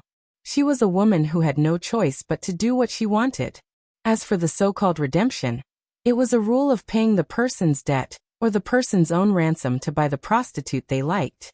In other words, it was to take the public prostitute for private use. This kind of thing was not uncommon in Eulalie. Adventurers enjoyed themselves to their heart's content in the Happy Street, and spent a lot of money to buy the prostitutes they liked, letting them accompany them and serve them. There were even cases of them becoming lifelong companions, and spending the rest of their lives with them. Even among Ista's family, similar things had happened before. Although Ista was extremely narrow-minded and couldn't tolerate even half a grain of sand in her eyes and saw Freya as her mortal enemy, she was still the goddess of love and beauty. Therefore, in the past, there were also cases of high-level adventurers redeeming the basic members of her family and obtaining Ista's approval to let them go. Therefore, for many prostitutes, redeeming themselves was equivalent to a princess meeting her prince. Almost every prostitute had done it before. One day, a powerful adventurer suddenly took a fancy to her, redeemed her, and spent the rest of her life with her, and dreamed of getting married and having children. Chunji did the same. As an unfortunate girl, Chunji wanted to escape from the cage of Happy Street more than anyone else, get rid of the control of Ista's family, and live a happy life. However, that was unrealistic. Thinking of this, the panic and apology on Chunji's face began to disappear, and was replaced by a gentle smile. "Thank you for your appreciation, sir. It is Chunji's honor to be chosen by you. However, I'm afraid you will be disappointed. Chunji is not only an ordinary prostitute, but also a member of Ista's family. Without the approval of Ista, the main god, I can't be redeemed." "Then can't you just get Ista's approval?" Noah, as if he didn't notice anything, held a glass of wine, drank and replied. "I can see that you don't have much fighting ability. I guess you're just a low-level member in Ista's clan. Even if you're redeemed, it won't affect the clan at all. As long as I'm willing to pay, the master god Ista won't disagree, right?" That was indeed the truth. If it was just an insignificant basic member, then the main god naturally wouldn't keep a close eye on them. For a family like Ista's family, which belonged to the top in Eulalie, presumably, a large sum of money would be more attractive to them than a non-combatant. It was precisely because of this that in the past, Ista would simply agree to let high-level adventurers redeem the basic members of her family. Not only could she get a large sum of ransom, but she could also befriend high-level adventurers. No matter what, she wouldn't lose out. But was Chun-Ji just an insignificant, basic staff member? The answer was naturally no. In Ista's family, Chun-Ji's status was indeed not high, even lower than the basic members. At least the basic members were still considered human, but Chun-Ji was just a tool that provided powerful magic. However, such a Chun-Ji was the trump card of Ista's family. With magic that could raise one's level, Ista had long regarded Chun-Ji as the biggest trump card against Freya's family. No matter how much money he had, it was impossible to redeem Chun-Ji. Chun-Ji, who was well aware of this, still had a smile on her pretty face, but it began to have a trace of sadness. Master's good intentions, Chun-Ji appreciates. Chun-Ji said sadly. But Ista won't allow anyone to redeem Chun-Ji. My lord, you should give up. What's wrong? Noah asked with a straight face. You don't want to be redeemed? Or you don't want to? I naturally hope to be redeemed. Chun-Ji lowered her head and couldn't help but say. But, Ista will never allow Chun-Ji to leave her family. There are no absolutes in this world. This sentence means that there is nothing in this world that can be described as absolute. Noah said lightly and stood up, coming in front of Chun-Ji. Just like when they first met, Noah stretched out his hand, lifted Chun-Ji's chin, and raised her pretty face to face him. Looking at her pair of pitiful eyes, Noah said, If I can redeem you, what do you plan to do? Looking at Noah's dark and deep eyes, Chun-Ji's heart couldn't help but ripple. If my lord is truly able to redeem my daughter's freedom. Chun-Ji bit her lips, and with a transparent smile that seemed hopeful yet did not carry any hope, she gave such an answer. At that time, no matter where my lord is, Chun-Ji will follow. Hearing this, Noah finally smiled. The reason why Noah stayed here was none other than Chun-Ji's words. As long as there was this sentence, it was enough. Very good. At that moment, Noah released Chun-Ji's chin with great satisfaction and turned around. Remember the promise you made today. After leaving such a sentence, Noah lifted his feet and slowly left the room filled with fragrance, disappearing from Chun-Ji's sight. Chun-Ji stared blankly at Noah's back until he disappeared from her sight. Only then did she lower her eyes. After an unknown amount of time, Chun-Ji's voice echoed. Can I really have a future?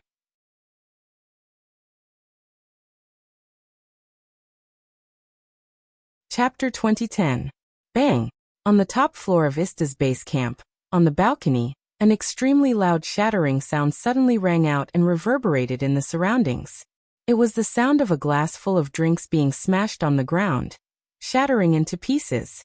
The amber liquid spilled all over the floor, and the sweet aroma of wine filled the air.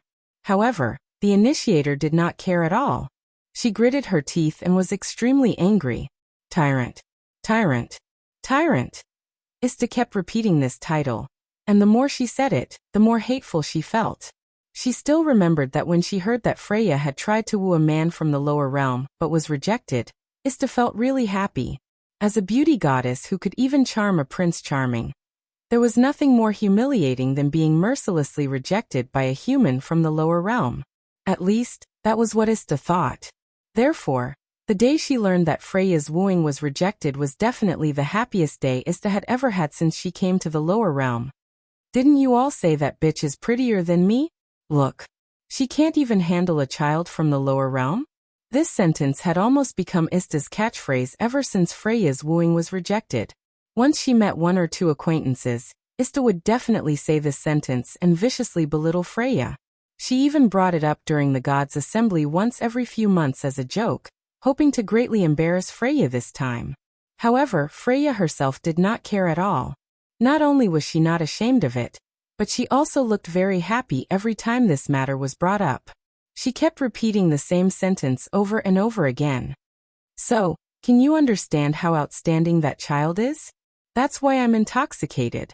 In other words, not only did Freya not hate being ridiculed and belittled, but she was also proud of it. Every time it was mentioned, She was like a little girl who had completely fallen in love. Her beautiful face was as red as wine, as if she could see the man's face and was deeply infatuated with him. Ista, who did not have the same eyes as Freya, could not understand this kind of infatuation. Not only did she not care about it, but she also kept promoting Freya's jokes. To put it bluntly, the reason why Noah was so famous, in addition to the war game, was definitely not without Ista's help. However, Ista did not expect that the so-called karma would come so quickly. In just a few months, she had fallen into the same situation as Freya, humiliated by a man from the lower realm. Why? Why is our goddess's charm ineffective on that man? Ista thought hard. Could it be that the man has some ability or magic that can resist charm? But that was not right. Although the charm of a goddess was similar to the negative powers of poisoning, cursing, and petrification, there was a big difference in nature. Being intoxicated and obsessed with beautiful things was an instinct of the people from the lower realm. As the embodiment of beauty itself, the goddess of beauty could only stimulate this instinct without limit. It was not a negative power. Therefore, even if there was any ability or magic that could resist abnormal states, it was impossible to be immune to the charm of a goddess of beauty. So, how could that man be immune to the charm of a goddess of beauty? Could it be that the man really had a heart of stone, and would not have feelings for beautiful things? If he is really like that, then he can only be a vegetable. Ista bit her lips hatefully. That man doesn't look like a vegetable at all, does he? Ista did not know that the reason why Noah was immune to the charm of a goddess of beauty was because of his strong will. Noah would also be infatuated and obsessed with beautiful things, and would also like to have intimate contact with the opposite sex.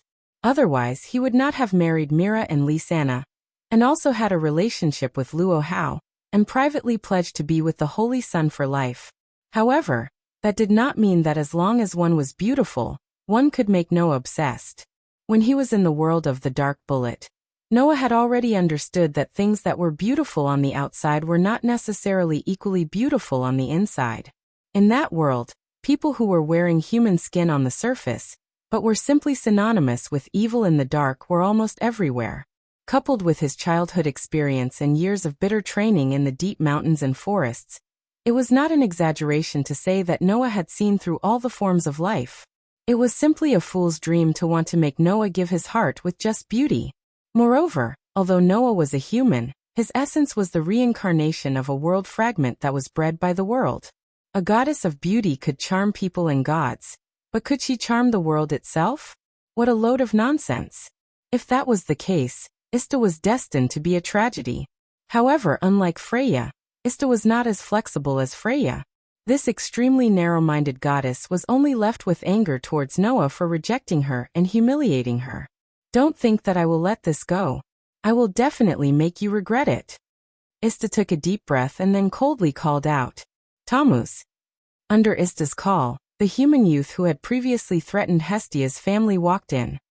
His attitude was still respectful as he bowed and waited for his overlord's orders. Then Ista said, Go and find out when the rest of the members of Hestia's clan will be alone. Find a chance and tie them up for me. The human youth named Tammuz was stunned. After hesitating for a moment, he said so.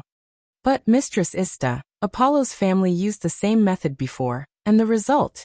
Don't compare Apollo with me. Ista looked at Tammuz coldly. I won't be like him. I don't want to be complacent and come to you without knowing the strength of the opponent. Although I don't want to admit it, the tyrant is too strong. Even Freyne, who had reached LV6, was defeated in one blow. Even if we use all our family members, we can't win against him. But if we can't do it openly, I don't believe that we can't do it secretly. Ista sneered. I won't use the tyrant's companions as hostages. I'll use my charm to imprint my mark on his companions, and make them my spies. They'll stay by the tyrant's side, and when the time comes, I'll let them rise up and push the tyrant into a dead end. I don't believe that a human from the lower realm doesn't have any flaws. Ista clenched her fists so hard that her fingers turned white. I also don't believe that my charm is ineffective on him and his companions. Hearing this, Thomas breathed a sigh of relief and quickly complimented her. Mistress Ista, you're really not comparable to the existence of Apollo. Hearing this, Ista's face looked better. Unfortunately, Ista didn't know that she shouldn't have bothered the people around Noah, because that was Noah's only weakness and Noah's biggest reverse scale. Just when Ista was admiring her idea and Thomas was about to retreat to carry out the orders of the Lord God, a terrible sense of oppression suddenly fell from the sky and shrouded them. The smile on Ista's face froze. Thomas's figure was frozen there. It was as if an invisible mountain had suddenly fallen into this space. The terrifying pressure fiercely suppressed Ista and Thomas, causing them to widen their eyes at the same time. Their blood suddenly flowed faster. Their hearts suddenly beat faster. Their bodies couldn't stop trembling. Their teeth couldn't stop chattering. Ista's neck was stiff like a clockwork puppet. She turned her head little by little and looked at the corner of the open-air balcony. Over there, on the railings facing the happy street, a figure had appeared without anyone noticing. He stood facing the wind, his robes flapping loudly in the strong wind. Looking at Ista, who was staring at him with her eyes wide open, Noah's expression was as oppressive as an erupting volcano. His dark and deep eyes flashed with unprecedented coldness. Soon after, an indifferent voice that was as cold as ice resounded. "You are looking for death." A murderous aura rushed toward her. Ista's pretty face suddenly turned pale.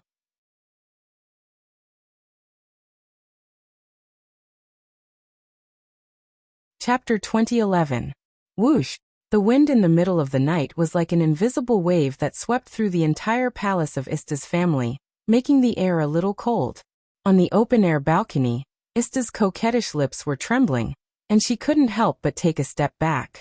Feeling the heavy pressure in the air, and looking at the figure standing on the guardrail, Ista spoke in a hoarse voice. Why are you here?" Hearing this, Noah just looked down at the trembling goddess who couldn't help but take a step back, and a feeling of anger surged in his heart.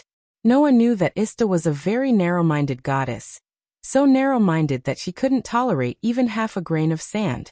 Because of her one-sided jealousy, this goddess treated Freya as her enemy.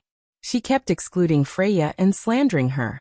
She was almost unscrupulous, making people feel that this woman wasn't the goddess of love and beauty at all, but a vicious woman through and through. But even so, Noah didn't expect Ista to be so narrow-minded. Although he had disgraced the goddess, Ista's family didn't suffer any substantial losses at all. Moreover, previously, Ista had sent people to the base camp of Hestia's family to threaten and bribe Hestia. It was obvious that she was in the wrong first, so even if she was retaliated against, she had nothing to say. As a result, this goddess actually had malicious intentions towards Noah's companions in her family. The reason was that Noah had embarrassed her. The phrase "a woman's heart is the most vicious" was best interpreted by Ista. Originally, Noah wanted to tell Ista that she had been framed by others. With the information as a reward, Noah planned to lay his cards on the table with Ista and redeem Chun-Ji. Although Chun-Ji's role couldn't be easily given up, the information Noah brought was exactly what Ista wanted the most. Presumably, it should be able to persuade her to give up Chun-Ji. But now Noah didn't have that thought at all. "You're courting death. You can't blame anyone else." Noah raised his feet and jumped down from the guardrail of the open balcony, landing in front of Ista. This action directly stimulated Ista. "Men, come!" Ista screamed. "Someone come quickly!" Hearing Ista's shriek, a commotion suddenly broke out in the base camp of Ista's clan tribe. Bang! Not long after, the door of the open balcony was knocked open, causing a heavy sound. A group of combat prostitutes rushed in with weapons in their hands. They surrounded Ista. However, when the battle whores saw Noah in front of them, they were all stunned. "Tyrant! Why is he here?" "Cut the crap!" Ista screamed. "Take him down." A group of combat prostitutes suddenly tightened their faces. They couldn't care less and all rushed to the direction of Noah. Unfortunately, before the group of combat prostitutes could touch Noah, a violent impact shook from Noah and exploded in all directions. Boom! Amidst the thunderous booms, the combat prostitutes were all struck by the formless energy. They were sent flying like kites with their strings cut. They either crashed into the walls or rolled on the ground. After twitching a few times, they were no longer able to move. Wails, as if they were late for a long time, sounded from the combat prostitutes who fell to the ground one by one. What? Ista took a deep breath. These combat prostitutes, as Ista's clan tribe, were all LV3. Such a large number of LV3 battle whores were all killed without even a single confrontation? They were all the elites of Ista's clan tribe. More than half of the strength of Ista's clan tribe was supported by these LV3 combat prostitutes. Such a force was all killed at once? The existence of LV6 was killed in one blow. A group of LV3 existences were also defeated at once. When did such a terrifying human being appear in the mortal realm? Could it be that the existence comparable to LV7 could be so strong? Strong enough to defeat the entire clan tribe that Ista was proud of alone? I don't believe it. I don't believe it. Ista shouted as if she couldn't accept it. Tammuz, you go too. On the side, Tammuz, who had been quietly waiting, stepped on the ground without any hesitation. Like a bullet, he rushed toward Noah. Whoosh! The extremely fast speed made Tammuz's figure suddenly turned into a residual shadow, as if he flashed through the space. With a faint sound of breaking the air, he instantly rushed to the front of Noah. That speed had already exceeded the level of LV3. This human youth was a LV for level 2 adventurer. In Ista's clan tribe, except for Franey, who was the leader, Tammuz was the strongest member of the entire clan tribe. Therefore, this human youth was allowed by Ista to be a follower and always be by her side. Without this level, Ista would never take him out to meet others. However, at best, he was only LV for level. Almost at the same time when Tammuz rushed to the front of Noah, a terrible impact exploded in front of Tammuz. Boom! A muffled sound resounded. Tammuz could not even clearly see when he was attacked. All he felt was an incomparably frightening energy viciously slamming into his body, causing him to groan. His entire body was sent flying backwards at a speed faster than when he had arrived. Ista only felt a gust of wind blowing past her ear. Tammuz flew past her at an amazing speed, heavily hitting the wall on the side of the door. He slid along the wall and fell to the ground. Ista was sluggish. In less than a minute, all the guards protecting the goddess were taken care of. Noah's eyes looking at Ista didn't weaken at all. His eyes were like a sharp sword, piercing Ista's body, making Ista's heart begin to tremble. Until then, Ista understood one thing. She had offended someone she shouldn't have offended. So Ista finally began to feel afraid. Without thinking, Ista turned around and immediately wanted to escape. However, when Ista turned around, a figure suddenly flashed past her and appeared in front of her. Ah! Ista screamed in surprise. She retreated out of reflex. What do you want to do? Ista asked in a trembling voice. I'm warning you, this is Pleasure Street, the territory of Ista's family.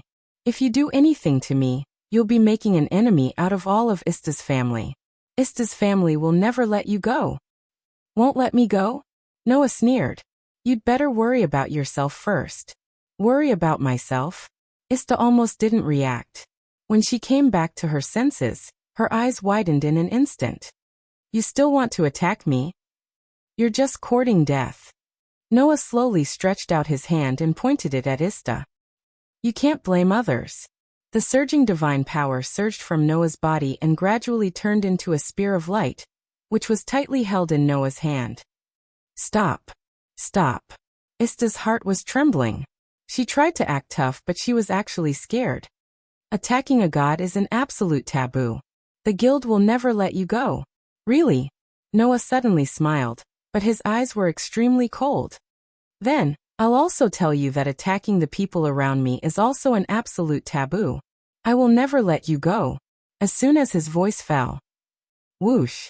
Accompanied by a sharp piercing sound, the dazzling light of the light spear burst out like a laser beam, flashing and disappearing in a flash, heading straight towards Ista. Poochie! The clear sound of flesh tearing echoed from Ista's body.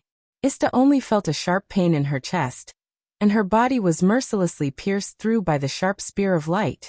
Her whole body was carried by the spear of light, and she flew out of the open balcony and fell into the air. Clang.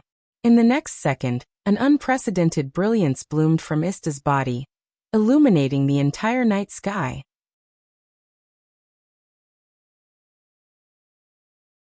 Chapter 2012. Clang. A radiance comparable to the sun bloomed in the direction of Happy Street, illuminating the entire night sky and attracting the attention of all the residents of Eulalie. What's that? It's so dazzling. What's going on? All the residents of Eulalie raised their heads and looked in the direction of Happy Street.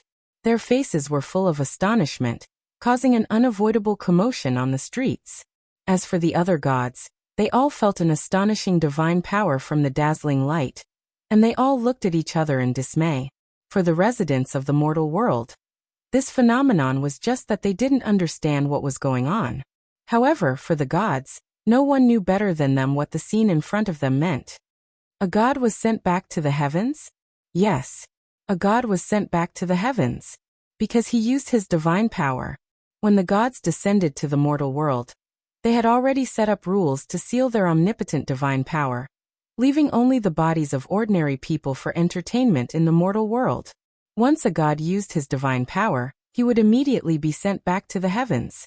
The scene in front of them was the proof of which God used his divine power. In other words, this divine general would be sent back to the heavens without any suspense. Is that the direction of Happy Street? Is Ista the one who was sent back to the heavens? It can't be, right? The gods all fell into an uproar. At this moment, all the existences in Eulalie were watching the radiance that was as dazzling as the sun. It was destined to be a sleepless night. In front of the headquarters of Hestia's family, Hestia looked at the dazzling radiance and murmured with a grave expression, "Happy Street. It's Happy Street." A strong sense of uneasiness began to rise in Hestia's heart. After all, Noah happened to be at Happy Street tonight. Of all the times something happened tonight, Hestia had a bad premonition for a long time. In addition, Noah's purpose of going to Happy Street this time was to inquire about the secrets of Ista's family. How could Hestia not have a bad feeling when something happened at this time? Exalted God? Baal was at a loss for words. What should we do now? That light appeared in Happy Street, right? Lily couldn't hide her uneasiness. Lord Noah just so happens to be at Happy Street. Did something happen? Hestia did not answer. Instead, her face was filled with uncertainty. After a while, Hestia took a deep breath and said, "Don't worry about it. No matter what, let's wait for Noah to return first. We can't act rashly." Got it. Baal and Lily nodded with difficulty. Hestia shifted her gaze back to the dazzling light in the sky above the Happy Street. Her voice faded away with the wind. "Noah, you mustn't let anything happen to you." On the top floor of the Tower of Babel, Freya was also looking at the dazzling light. Her brows were tightly knitted together. Freya, who had been watching Noah's soul radiance, could clearly see that before the light appeared, and even after it appeared, Noah had been staying in that place all this while. In other words, no matter which god was sent back to heaven, Noah must have witnessed the whole process. No, maybe it was more than just witnessing. That child, did he attack Ista? Freya's frown deepened. That child, once again, did something I didn't expect at all. If it was really Noah who attacked Ista and caused her to be sent back to heaven, then it would be really troublesome. No matter how good Noah was, he was just a human. It was absolutely unforgivable for someone from the lower realm to attack a god. "I'm afraid the guild has already started to act," Freya said helplessly. "It seems that I misjudged that child's temper and went a little overboard." While Freya's face was filled with helplessness, the orc who was as strong as a tower in her room spoke in a deep voice. "Lady Freya, what should we do next? Let's wait and see how the guild will treat that child." Freya pursed her lips, and a smile bloomed on her beautiful face like a flower. "I hope the guild won't go too far. Otherwise, for that child, I might have to do something taboo and become the first god to attack the guild in 1,000 years. Attack the guild. What did that mean? It meant that Freya was going to challenge the manager of this city. That was no joke. Although the guild had not developed much power, it had always been the manager of Eulalie's existence. Challenging the guild was equivalent to challenging the police station in modern times. The end result was either imprisonment, a sentence, or banishment. At that time, even if Freya was known as one of Eulalie's strongest family members, she would only end up being wanted by the guild. As the manager of Eulalie, the guild only needed to issue a wanted notice. And those who wanted to replace Freya's family members, those who viewed Freya's family members as enemies, and those who wanted to obtain the guild's bounty would all be attacked. And Freya's family members would completely fall. Attacking the guild was such a serious matter. Moths to a flame, it referred to Freya's decision. However, as Eulalie's ultimate weapon, Otto did not hesitate to lower his head and respond.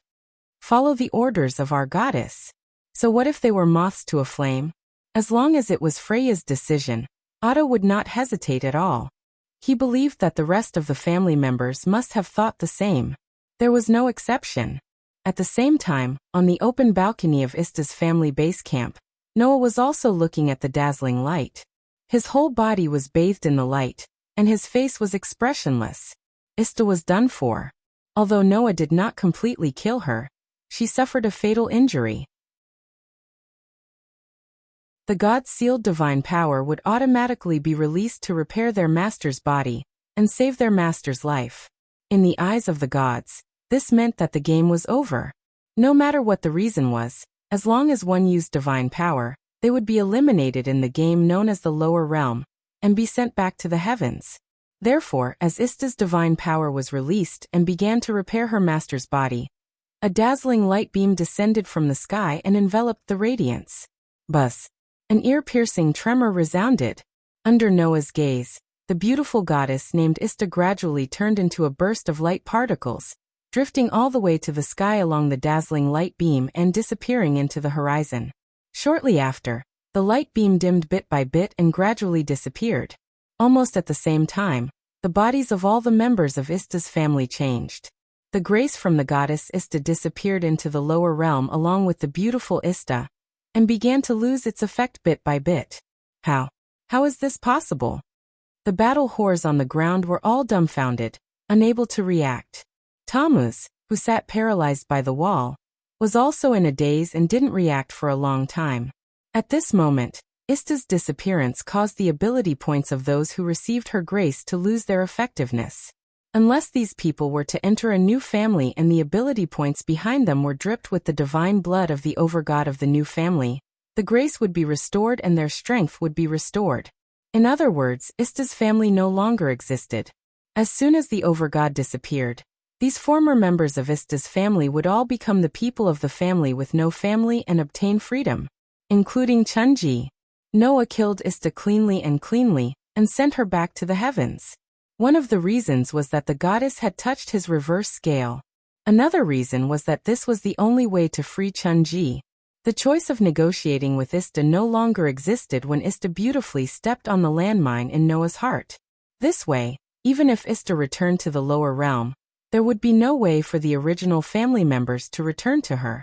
Of course, Ista had to have the opportunity to return to the lower realm. After being sent back to the heavens, it would be impossible for her to return to the lower realm without hundreds or even thousands of years. Therefore, in this life, Noah should not have the opportunity to see Ista again. However, this matter didn't end like this. Noah turned around and looked at Tammuz, who fell by the wall and was dumbstruck. Noah narrowed his eyes slightly.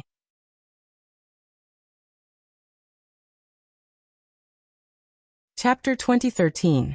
When Noah's gaze landed on Tammuz, Tammuz's body suddenly trembled, and his face was filled with fear. It wasn't just Tammuz.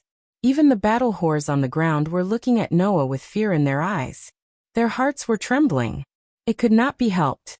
Just now, in front of these people, Noah killed a god with his own hands, and sent this god back to the heavens, and it was almost impossible for him to return. For the people of the lower realm, killing a god was an extremely taboo. However, Noah did it without hesitation. Since that was the case, it was impossible for others not to be afraid. Just like how modern people would be afraid of murderers, Noah, who violated the taboo law, in the eyes of ordinary people naturally became the target of fear. In this regard, Noah did not have any thoughts. He just looked straight at Tammuz, and after a while, he lifted his feet and walked over. "You. What are you trying to do?" Thomas was shocked. He wanted to move, but because of the previous injury, his body was in extreme pain, and he could not move at all. He could only scream in horror. "Don't come over. Don't come over." An existence that could kill a god without batting an eye, killing a person was something that did not need to hesitate at all. Thomas, who thought so, was already filled with fear. Seeing Noah getting closer and closer, he began to beg for mercy. "Don't kill me, I'm innocent. I was just acting when I attacked you, just acting." Hearing this, Noah stopped in his tracks. Seeing this, Thomas breathed a sigh of relief. However, Noah muttered, "Acting, it was indeed acting, and you even put on a big show." The inexplicable words made Thomas completely stunned. Put on a big show? What did this mean? Not to mention Thomas, even the surrounding battle whores who had fallen to the ground could not react in time. "There's something that I felt was very strange from the beginning." Noah suddenly said this without any warning. Not long ago, some members of Freya's family entered the underground city and encountered Ista's family on the 18th floor of the safe floor. Hearing Noah suddenly mention this matter, Thomas's expression suddenly froze. As if he did not see Thomas's expression, Noah continued to talk to himself. At that time, Freya's family only sent a few insignificant people, and the highest level in the team was only LV3. But your Ista's family even had a LV5 leader present, and even the hidden trump card that was brought into the underground city in an iron box. Isn't that a little strange? For Ista's family, Chun-Ji was their trump card to defeat Freya's family. Normally, Ista wouldn't even give Chun-Ji freedom, so Chun-Ji almost became a lady of the boudoir, who never went out of the house. However, at that time, not only did the strongest leader of Ista's family appear, but even Chun-Ji was brought into the underground city. No matter how he thought about it, it was impossible to encounter Freya's family by chance, but a planned ambush of Freya's family. But in this way, another question also floated in Noah's mind. The opponent was just a group of adventurers who were at most LV3. Even if Ista's family wanted to ambush Freya's family, they wouldn't send a LV5 leader and the hidden trump card of her family just for a group of adventurers who were at most LV3, right? Noah said lightly. So this matter, from the beginning, there were some strange things that made me have a lot of doubts. Intuition tells me that in addition to the hidden trump card of Ista's family, there is also a deeper inside story behind this matter. Noah glanced at Tammuz. I came to Happy Street with such doubts, intending to find out the truth. Tammuz's expression began to change. Noah still acted as if he didn't see anything and continued to speak. After that, I reached an agreement with Aisha and agreed to let her take Chun-Ji away. At the same time, I asked her about this matter, and found out that the reason why Ista sent out such a lineup was because she received news that Freya's family was about to carry out a very important operation in the underground city. Therefore, Ista sent out elites to snipe them. At this point, Noah looked at Tammuz and said word by word. And that news was reported to Ista by you. Tammuz's heart skipped a beat. You. Tammuz couldn't help but say, "What are you trying to say?" "I want to say that the source of your information is really unreliable." Noah curled his lips and smiled. Freya's family had a very important operation in the underground city, but they sent a group of adventurers who were at most LV3 to carry it out. Who are you trying to fool? If that's the case, I have to think carefully. Is there a possibility that you are reporting false information? But Freya's family did indeed send people to the underground city? Noah looked at Tammuz with a faint smile.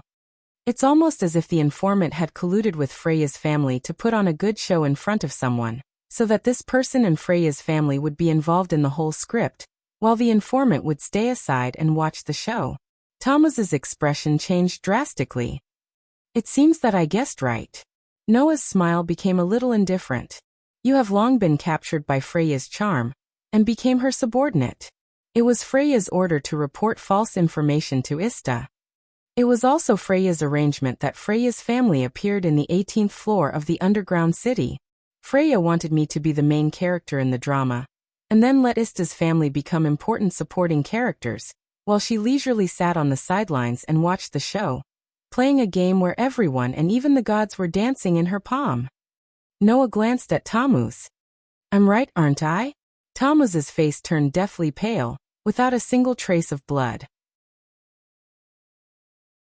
Obviously, Noah's guess was right on target. In other words, Ista had been led by the nose by Freya from the beginning to the end, and she was just a pastime. And Noah had become the target of the beauty's prank. I knew it, that love-struck fool would not stay obediently in the Tower of Babel. Noah suddenly smiled, staring at Tammuz, and said, so, since I've already taken care of one beauty, why don't I take care of another one? Tammuz suddenly felt as if he had fallen into an ice cave, and he began to lose his body temperature. Noah's smile and words, to Tammuz who had just witnessed the whole process of Noah killing a god, were simply the devil's sneer and whisper. Therefore, Tammuz had reason to believe this person could definitely do such a thing. Mad. Mad. Tammuz's lips trembled. No. No. Tyrant. You are a real tyrant. An irrational tyrant. Maybe? Noah pursed his lips, and then bent down, stretched out his hand, and slid it across Tammuz's neck. Tell me, what should I do with you? Noah's finger merely slid across the front of Tammuz's neck, but it gave Tammuz the feeling that his throat had been cut by a blade, and he could die at any time. The shadow of death rose in Tammuz's heart. Noah was still there, telling his thoughts. Fortunately, I had a good time this time, and at least I got a good girl. With such a reward, my anger is almost gone. This time, I'll let that love-struck fool go. Noah said so, like a harmless little boy. However, you have to tell that fallen woman well. Tell her, don't do it again, or else prepare to go to heaven and have a chat with Ista. Yes, the topic should be, as a beauty who can make all the opposite sex fall head over heels for her. How does she feel when she dies in the hands of a human male from the lower realm? Noah looked at Tammuz, and his eyes flashed with bone-chilling emotions. Remember to help me pass on these words, okay? After leaving these words, Noah got up and slowly came to the guardrail of the open-air balcony under the horrified gaze of all the combat prostitutes who had fallen to the ground. With a leap, he disappeared into the night sky. Tammuz stared blankly at Noah's back disappearing in front of his eyes, as if his consciousness had been annihilated, and he didn't react for a long time. Below his crotch, a pair of pants had already become wet.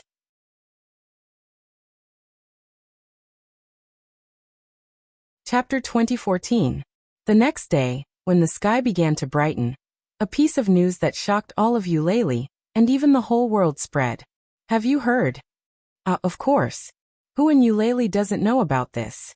Yes. I didn't expect that the tyrant dared to attack the main god of Ista's family, and caused her to be sent back to heaven. I still can't believe it. Yes. A human being dared to attack a god. It's not a matter of disrespect, right? I really want to know if this news is true or not. It must be true. After all, those battle whores in Itha's clan who had regained their freedom saw with their own eyes that god Itha was killed by the tyrant. It's said that the whole guild was shocked. They even held a meeting to ban Ista's family. Now Ista's family is really in big trouble. Now that there is such a taboo existence among the children of Ista's family, I'm afraid that Ista and her family will be implicated. I'm afraid that Ista's family will be disbanded by the guild. Goddess Hestia might even be punished and sent back to the heavens. It's a pity that her family has been in the limelight recently. Similar conversations were taking place in every corner of Eulalie's office. At this time, the adventurers should be preparing to head to the dungeon to earn magic stones and kill monsters for a day of activities. However, today, because of this important news, the Tower of Babel was deserted. Only a few adventurers went to the underground city. Everyone was paying attention to this news. What would the guild do in the face of a taboo godslayer? This tyrant is too impulsive, isn't he? Although he's powerful, he can't be so reckless. Although those gods are very annoying and play us here and there every day, they are still gods. Aren't you afraid of being struck by lightning by the heavens if you attack a god? No matter how hateful that god is, we can just tie him up and let our main god kill him. Only a god can kill a god. Yes. That's right. Gods could only be killed by gods. This was the philosophy of the people of the lower realm. To the people of the lower realm, Gods were existences that should be worshipped. Due to the collective descent of the gods into the mortal world, the distance between the gods and humans was not as far apart as it was in ancient times. Some people even felt disdain for the gods. However, not many people had thought of attacking the gods. During a battle between clans and factions, people would at most capture the other side's overgods and never dare to harm them. Just like what was mentioned above, if one attacked a god, it wouldn't be strange to be struck by lightning. It was such a taboo thing. Moreover, no matter how outrageous a god was, he was still a god. In the eyes of the gods, it was one thing to be killed by a god of the same kind, but to be killed by a human from the lower realm was absolutely intolerable. If one didn't receive any punishment for killing a god, didn't that mean that others could easily kill a god? Of course, it was impossible. So, even if it was for their own sake, the gods would be serious this time and ask the guild to punish Noah, right? And as Noah's overgod, Hestia would definitely be punished. If the child committed a crime, wouldn't the parents be at fault? Of course not. Others would definitely think that there was a problem with Hestia's teaching, if she could even do such a taboo thing as killing a god. Therefore, this time, the disturbance caused by Noah was far greater than during the war game. It involved not only the clan but also the overgods. Because of this, not only did the higher-ups of the guild hold a meeting, but even the gods held a meeting of the gods. For the first time, they started a meeting with a very serious attitude. However, just as everyone was discussing how to punish Noah, another piece of news came out. Did goddess Hestia expel the tyrant from her clan? That's right. Hestia expelled Noah from her clan. This news quickly spread throughout Eulalia, and everyone knew about it. Everyone who knew about this news was stunned at first, but then they came to a realization. Committing such a taboo thing, it's reasonable to expel him from his clan. Otherwise, are you waiting for him to implicate the whole clan and even himself? Hestia has made a foolproof decision. Yeah, expulsion from the clan. Among the various punishments, it could be said to be the most severe one, because being expelled from the clan meant that the overgod had given up on the favor given to the child. Those without a clan, no matter how glorious they were in the past, their ability points would be sealed, just like the people of Hestia's clan. Unless they joined a new clan, and the new overgod activated their ability points with divine blood, they could only be reduced to a weak normal person. Which clan would be willing to let go of someone like the tyrant? But this time, they had to let him go, otherwise the whole clan would be affected. This is the price of being impulsive. Everyone felt that this matter was reasonable, including the higher-ups of the guild and the gods and Buddhas. If they did not take the opportunity to cut ties with Noah, then Hestia's clan would be punished as if they were covering up a criminal. Now Noah was expelled from the clan. Not only did he receive the punishment he deserved, but Hestia's clan could also live in peace. Then the guild and the gods and Buddhas dismissed the meeting, and did not say anything about this matter. However, the people of Eulalia did not find it strange. After all, the person involved had been expelled from the clan, and received the punishment he deserved. However, gradually, Noah's actions also made the people of Eulalia give him a title that was extremely taboo in this world. God Slayer. Just like Az was known as the swordswoman, and was also known as the warrior, Noah was known as the tyrant, and from today onwards he also received the title of God Slayer. It was a pity that these people did not know. The culprit who expelled Noah from the clan, Hestia, was making a scene at this moment. I don't agree. I definitely don't agree. In the base camp of Hestia's clan, the petite young goddess was lying on the sofa, throwing a pillow in her hand and throwing a tantrum like a child. I don't want to expel Noah from the clan. I don't want to. Under Hestia's tantrum, Baal and Lily, who were about to go forward and persuade her, were hit by the pillows she threw around. They immediately covered their noses and squatted down with tears in their eyes. Hestia suddenly jumped up and pointed at the corner of the living room. It's all your fault. In the direction Hestia pointed at, Haruji, who was wearing a red kimono, was hiding there, trembling and lowering her head as if she was about to cry. It's all my fault. The delicate and cute Vulpera girl's tearful appearance would make anyone feel a little sorry for her. However, the furious Hestia didn't care at all. If knowing one's wrong can be regretted, then what's the use of gods? The enraged young goddess was like a ferocious beast, pouncing toward Haruji. However, halfway through, a hand reached out and knocked on Hestia's head. Bam! Wah! The knocking sound and the wailing sound sounded almost at the same time. Hestia covered her head and squatted down with tears in her eyes like Baal and Lily. Didn't I tell you? Noah sighed and took back his hand. Leaving the clan is just a cover. With my uniqueness, as long as I stay out of the limelight, I can return at any time. In that case, what's wrong with leaving? I don't care. I just don't want you to leave. Hestia bit her lips, and a trace of sadness appeared on her young face. You're my original family. I don't want you to leave my clan. Hearing this, Noah was silent. After a while, Noah sighed again and said, Don't worry. Actually, for me, the clan isn't the problem at all, because I'm not destined to stay in this world forever. What? Hestia froze. Hey Hestia. Noah smiled and said, Tell me a little about me.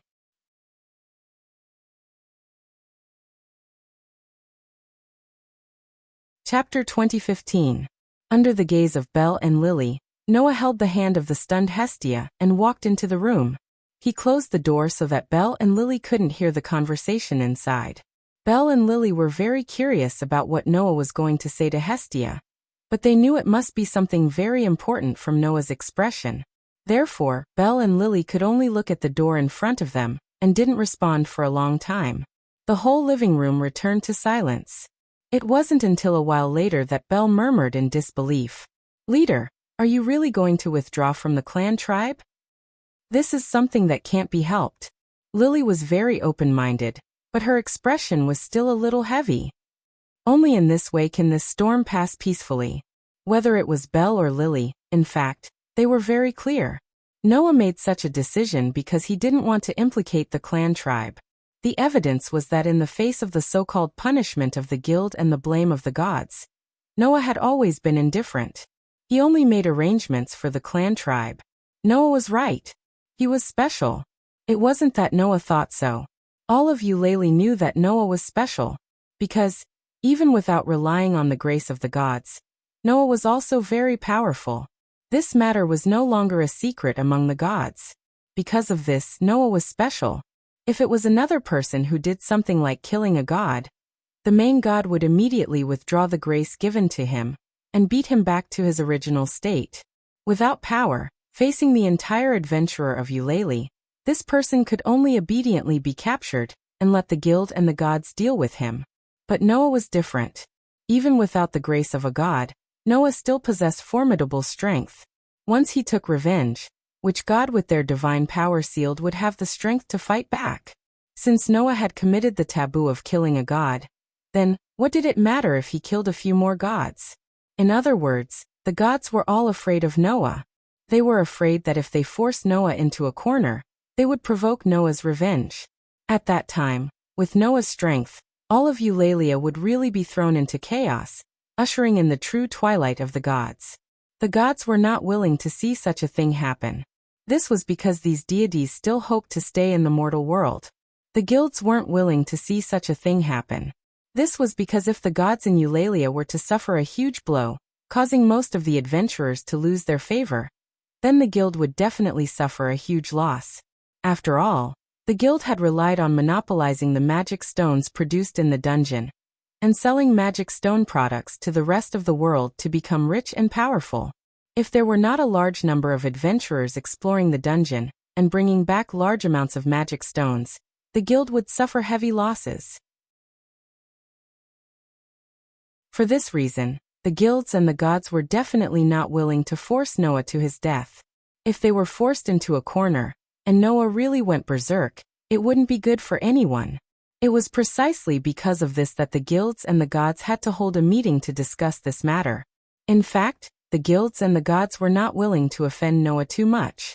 Unfortunately, the taboo that Noah had committed could not be ignored. Noah had to be punished. Moreover, it had to be a punishment that could make other adventurers feel afraid. If Noah killed a god and was not punished, then all of Eulalia would definitely be in chaos.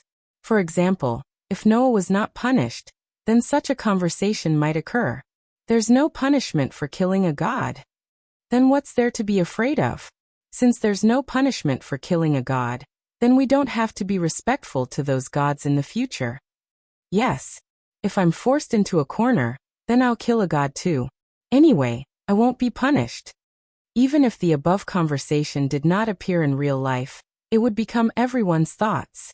Just like the existence of laws was necessary, only by telling everyone what the consequences of breaking these laws would be, then the crime could be effectively suppressed. Therefore, Noah had to be punished. In this way, the god's safety could be guaranteed. Once someone set a precedent and was not punished, then the gods would no longer be safe in this world. In this way, on the one hand, they needed to give Noah enough punishment, and on the other hand, they needed to be careful not to push Noah too far. The guilds and the gods would definitely be worried. If this situation continued, the guilds and the gods who were at their wits' end would definitely find trouble with Hestia, or even the entire family of Hestia. It was precisely because Noah saw through all the developments that he ignored Hestia's opposition, and let Bel and Lily spread the news that he was expelled from Hestia's family. For adventurers, being expelled from the family of Hestia was already a very heavy punishment. After all, not everyone could be like Noah, who could still be strong after losing his ability points. Therefore, this punishment was enough to deter others. With the example of being expelled from the family of Hestia for killing a god, adventurers who did not want to become ordinary people without the strength to truss up a chicken would certainly not commit the same big taboo. The guilds and the gods also had an explanation to the people. Therefore, after learning that Noah was expelled from the family of Hestia's family, the meeting between the guilds and the gods was dissolved. Since Noah had taken care of the matter first, only a fool would find trouble with Noah at this time. As for Noah, he could return to Hestia's family after the news died down, and nothing would happen. This was what the so-called hiding from the limelight meant. In other words, Lord Noah actually doesn't care about the guild's punishment at all. It's only because he needs to consider us that he has no choice but to temporarily withdraw from the family of Hestia. Lily said in a deep voice. Lily, Lord Bel, and Lady Hestia have all dragged Lord Noah down. Lily's words made Bel lower his head with a look of regret. Of course, to be honest, the reason why it became like this is because Lord Noah killed a god without any scruples. We are all implicated. Lily quickly changed her tone. So whether it's Lord Noah or us, we're all in this together, ha ha ha ha. Lily's laughter sounded extremely empty, making the atmosphere a little uncomfortable. Realizing this, Lily lowered her head. Sorry, Lily isn't very good at comforting people. It's okay. Bel hurriedly shook his head. It's me who shouldn't feel indignant about being here. Seeing Bel and Lily apologizing to each other, Chunji, who was huddled in the corner of the living room, also spoke weakly. No, it's not your fault. It's my daughter's fault. It's all because of my daughter that Lord committed the taboo of killing a god. As she said this, Chunji's expression also became sad. As expected, prostitutes are a symbol of destruction and only harm people. As soon as she said this, the sound of the door opening was heard. What are you two talking about? Noah walked out of the room, looked at Bel, Lily, and Chunji and sighed. If you want to blame yourselves, then figure out the situation first. Don't take the blame for everything. I attacked Ista because of some personal feelings. You didn't do anything to cause this situation to happen. Do you understand? Noah's voice caused the three people present to turn their gazes over. Then Bel, Lily, and Chunji saw him. In addition to Noah, Hestia also walked out of the room. However, the expression on Hestia's face was no longer the same as before. Instead, it was replaced by bewilderment and disbelief. Seeing Hestia like this, Bel, Lily, and Chunji were really shocked. What did Noah say to Hestia to make this goddess so shocked? Ignoring Bel, Lily, and Chunji's surprise, Noah straightforwardly announced. I have 3 things to announce to you. Bel, Lily, and Chunji's faces were shaken, and they couldn't help but concentrate. Under such circumstances, Noah began to announce. First, I will be leaving the clan for a period of time.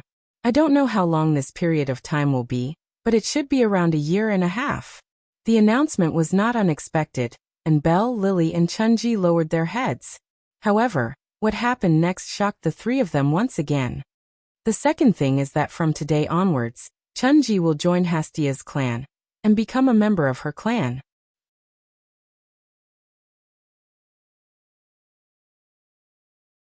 Chapter 2016. W. What? When Noah's second announcement reached the ears of everyone present, the first to make a sound of surprise was none other than Chunji herself. What's wrong? Noah asked casually as if he had expected this reaction. You don't want to? Chunji. No. Chunji reacted and spoke somewhat anxiously. But if Chunji joins this clan tribe, then won't Sir have to leave alone? What's the problem with that? Noah shook his head with a smile. I'm just leaving temporarily, not wandering the world from now on. Do you want to follow me all the time? But. Chunji lowered her head as if she couldn't let go and spoke in a mosquito-like voice. In that case, won't Sir Noah feel lonely? No. Noah replied without any hesitation. I'm not alone. Not to mention the fact that I have 4 little girls by my side. I know quite a lot of people in this city. In addition, there will definitely be troubles, big and small, coming to find me one after another. I won't be lonely. Is that so? Chunji didn't know if she was relieved or disappointed. She kept her head lowered as if she wanted to say something but couldn't. Looking at Chunji like this, the smile on Noah's face turned into a bitter smile. I know what you're thinking. You feel that you caused me to have to leave the clan tribe.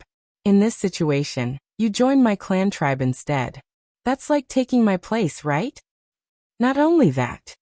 Chunji still lowered her head, and her voice was still so soft, but it clearly reached the ears of everyone present. Chunji once promised Sir that as long as Sir can redeem Chunji will follow you no matter where you are. Therefore, Chunji wants to fulfill her promise. Is that so?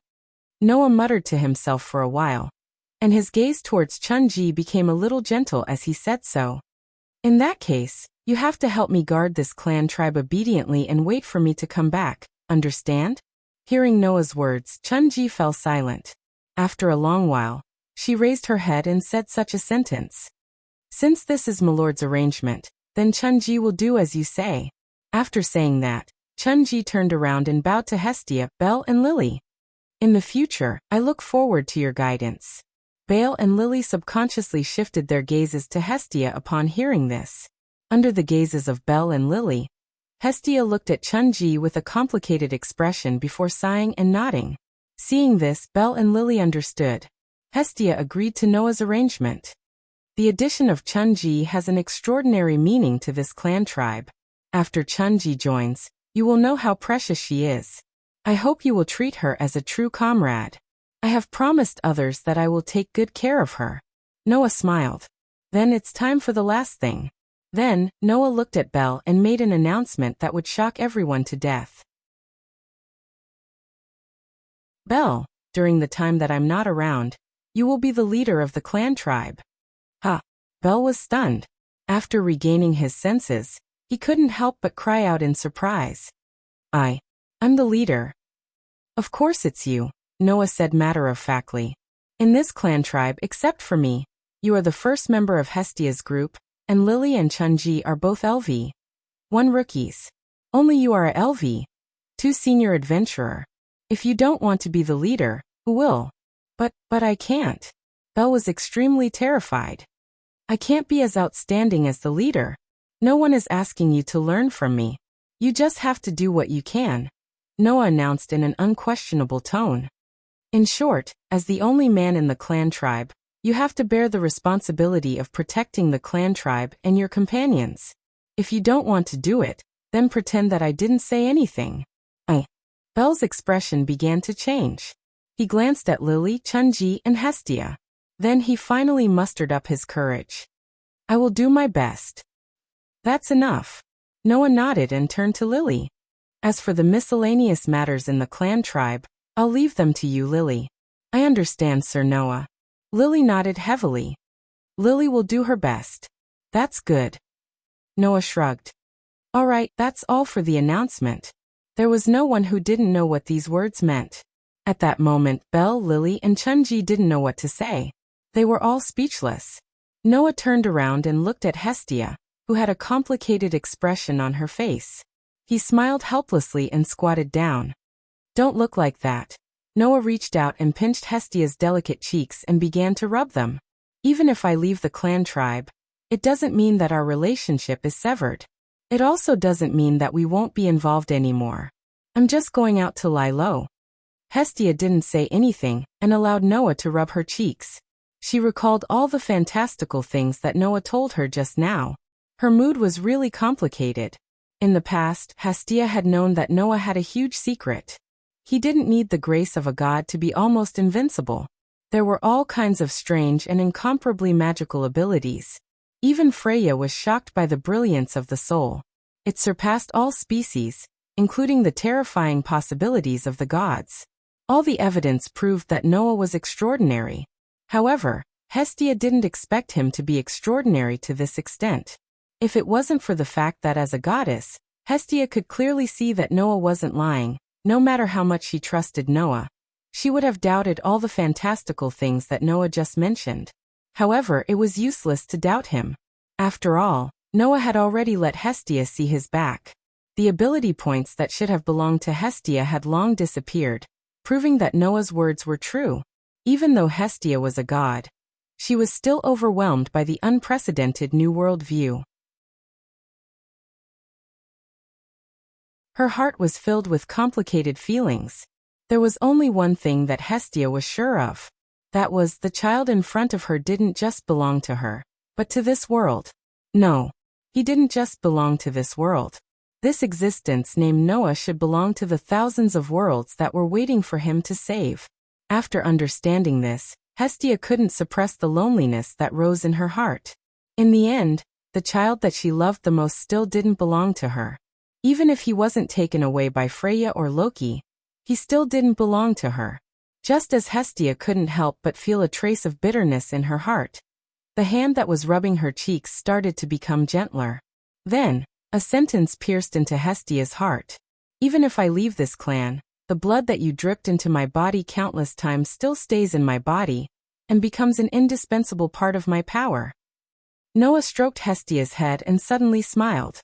"I haven't completely lost the favor you left me. It will help me defeat my fate, which is why the bond between you and me can no longer be severed by a mere spawn. Regardless, we'll still be family, won't we?" Hestia raised her eyes slightly and looked at Noah's face. Her eyes started to tear up. "Cheer up." Noah patted Hestia's head. "Don't look like you're going to be separated forever. You're a goddess. What haven't you seen in thousands of years? Isn't that right? It's all your fault." Hestia's tears turned into a smile. Then, she took a deep breath and whispered to Noah very seriously. "Don't wander around outside for too long. Don't flatter other women, and don't join the clans of other goddesses." "What do you mean wander around? When did I flatter any woman, Au?" Noah didn't know whether to laugh or cry.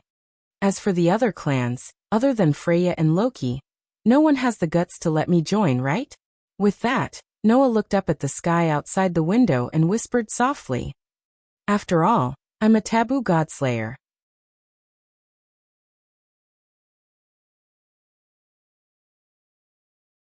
Chapter 2017. Due to the incident of Noah killing a deity, every street in Eulalia was very lively today.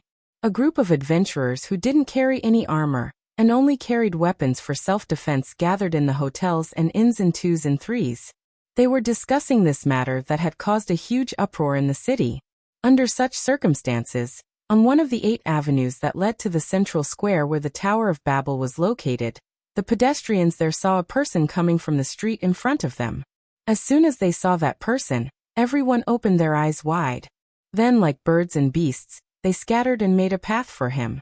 Walking on such a street that had suddenly become incomparably spacious, Noah felt a sense of helplessness while enduring the fearful gazes of the surrounding pedestrians. Has it really become like this? If it was said that in the past, the pedestrians often looked at Noah with awe, then now, there was only fear left. This was because the man in front of them was no longer just the famous tyrant, but a deicide, who was feared by the people. If he dared to kill a deity, then what else would he not dare to kill? Once this thought came to their minds, it was inevitable that they would look at Noah with a strong sense of fear in their eyes. Fortunately, the matter of Noah being expelled from the clan was known to everyone. Knowing that the person in front of them had received the punishment he deserved, the pedestrians felt a little comforted in their hearts. Otherwise, the people here would have run away. Fortunately, the guild and the deities gave Noah face and did not offend him too much.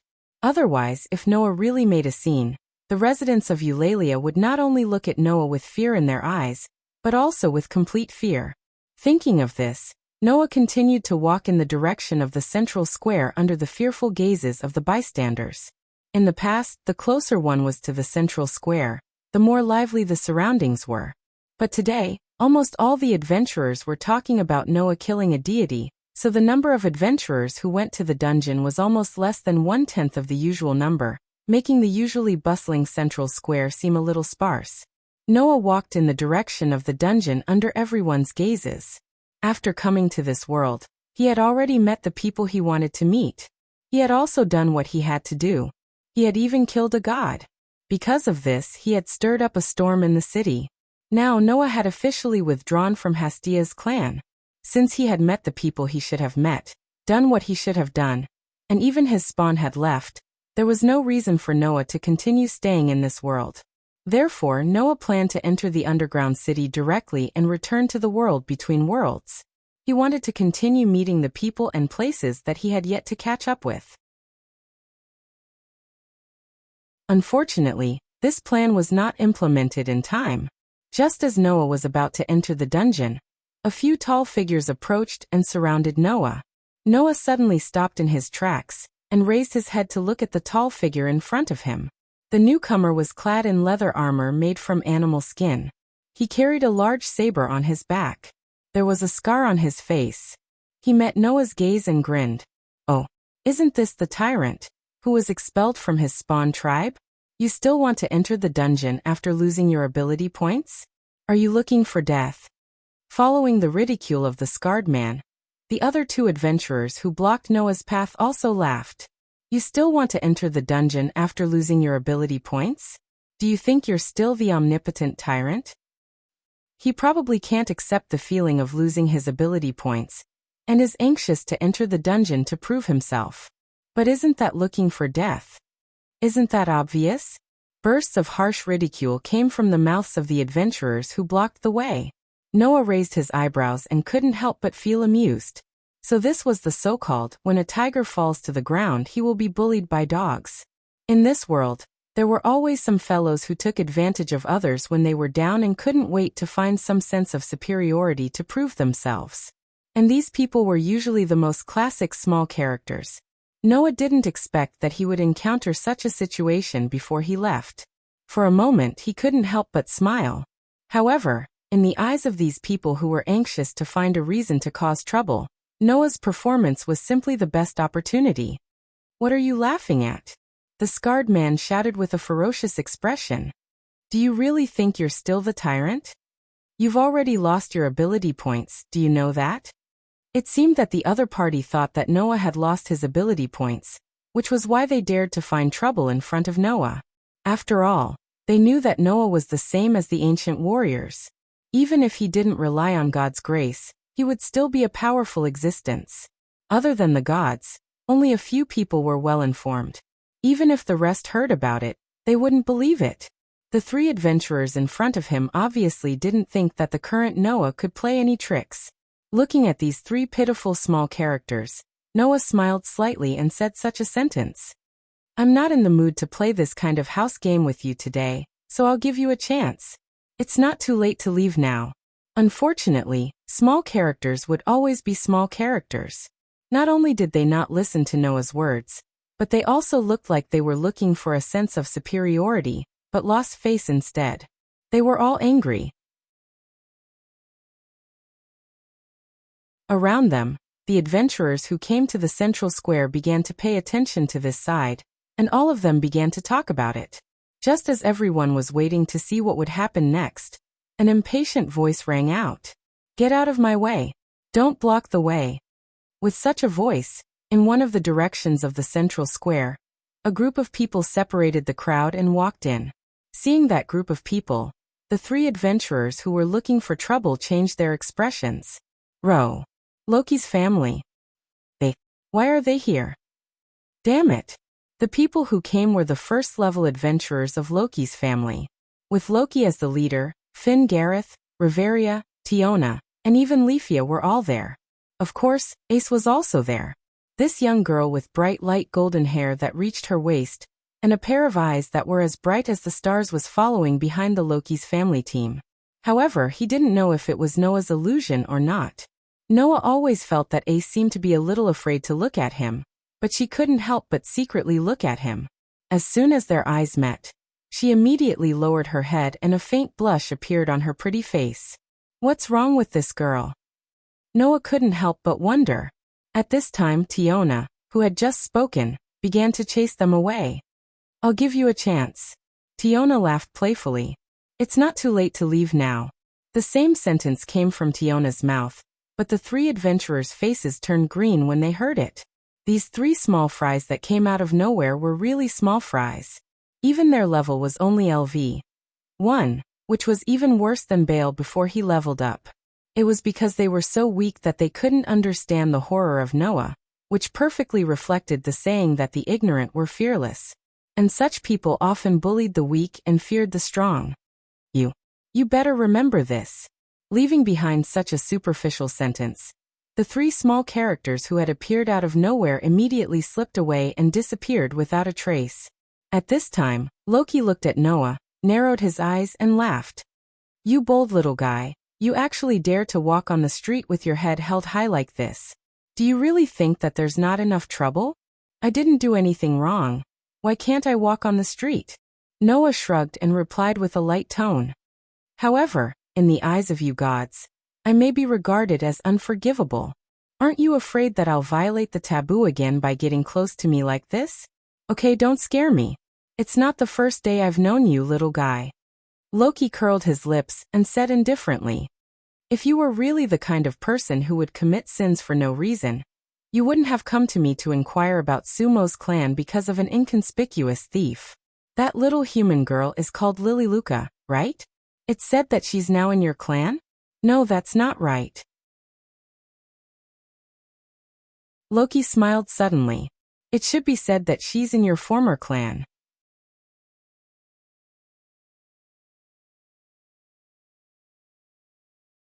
Chapter 2018.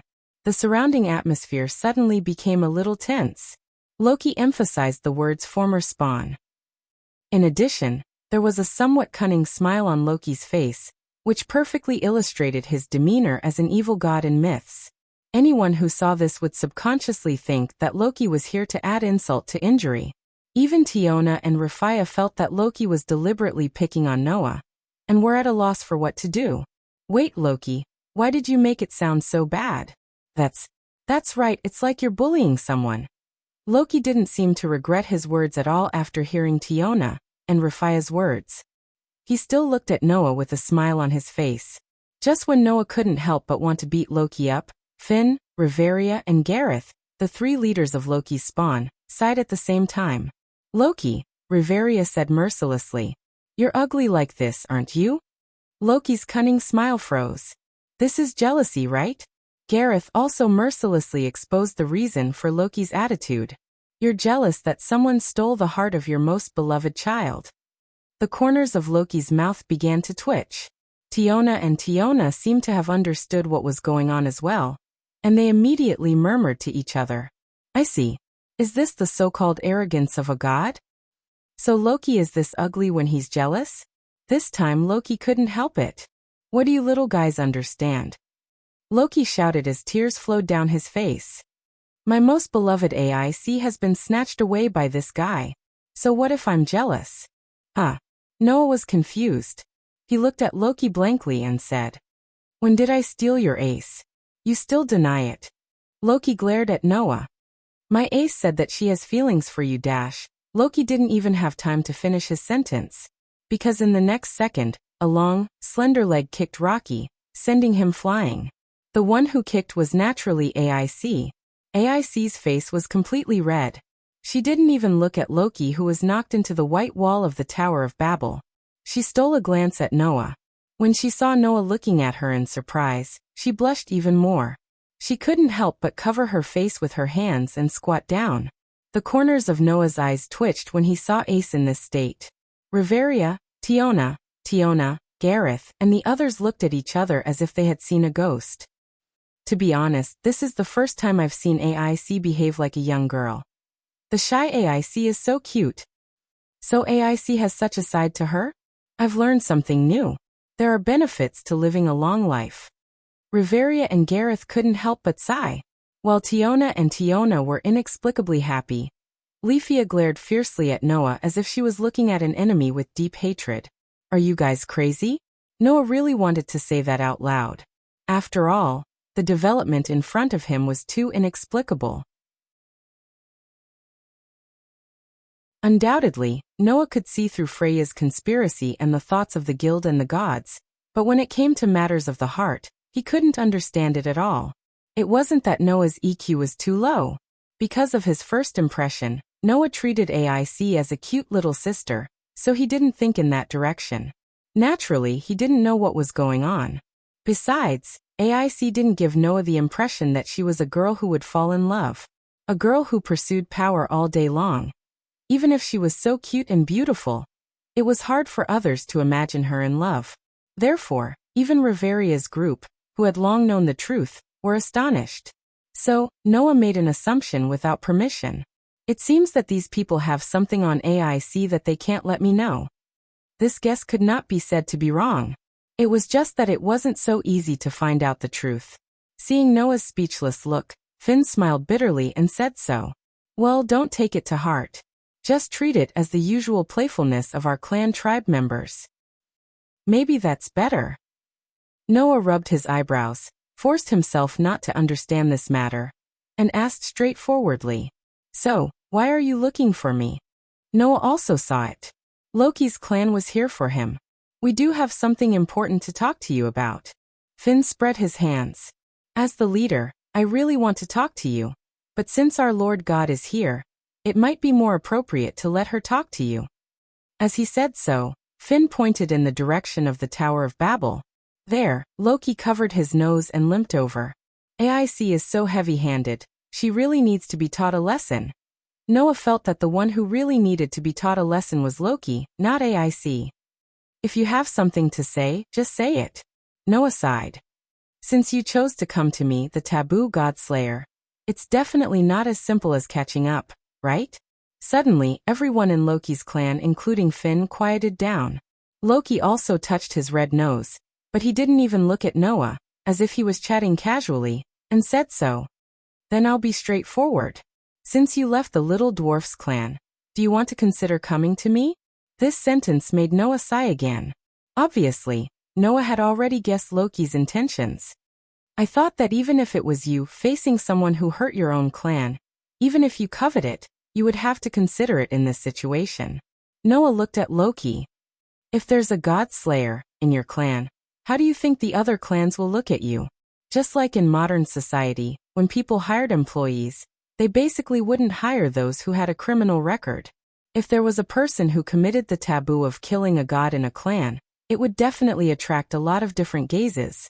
As long as there was an existence in this clan who dared to kill a god, it would make those who wanted to join the clan think twice. If it was Freya, she could still rely on her ability to charm people to continue to join the clan, but Loki couldn't do anything, right? In the end, Loki still came to invite Noah. Because I think you're worth it. Loki showed an arrogant smile. Besides, I don't need cowards in my clan. These were the original words of the evil god, who once let a group of gods kill each other in order to relieve boredom in the heavens. That's right, others would be wary of a god slayer, but Loki wouldn't. Because this goddess was not a kind person to begin with. Moreover, this evil god was extremely biased towards the children in his clan. Therefore, Noah actually had a good impression of Loki. At that moment, Noah closed his eyes and fell into deep thought. There's a chance. The eyes of all the members of Loki's clan lit up, including AIC, who looked at Noah with a hint of anticipation. Under such circumstances, not long after, Noah opened his eyes, looked at Loki and stretched out 2 fingers. 2 things. If you promise me, then I'll agree. Okay. Loki said without hesitation. Say it. First, Noah said slowly. Before I die, you are never allowed to make an enemy of Hastia. And when Hastia's clan is in trouble, Loki's clan must help. What? Loki jumped up. You want me to help that shorty? Don't even think about it. Then there's nothing to say, Noah said straightforwardly. Bye-bye. Wait. Loki quickly grabbed Noah, and after hesitating for a while, clenched his teeth and nodded. Okay, before you die, if anything happens to that shorty, I will definitely help. Is that okay? Then the second thing. Noah suddenly smiled. One day, I will return to Hastia's clan, and when that time comes, you can't refuse. Loki felt his vision go black and fell on the spot, causing the members to cry out in shock.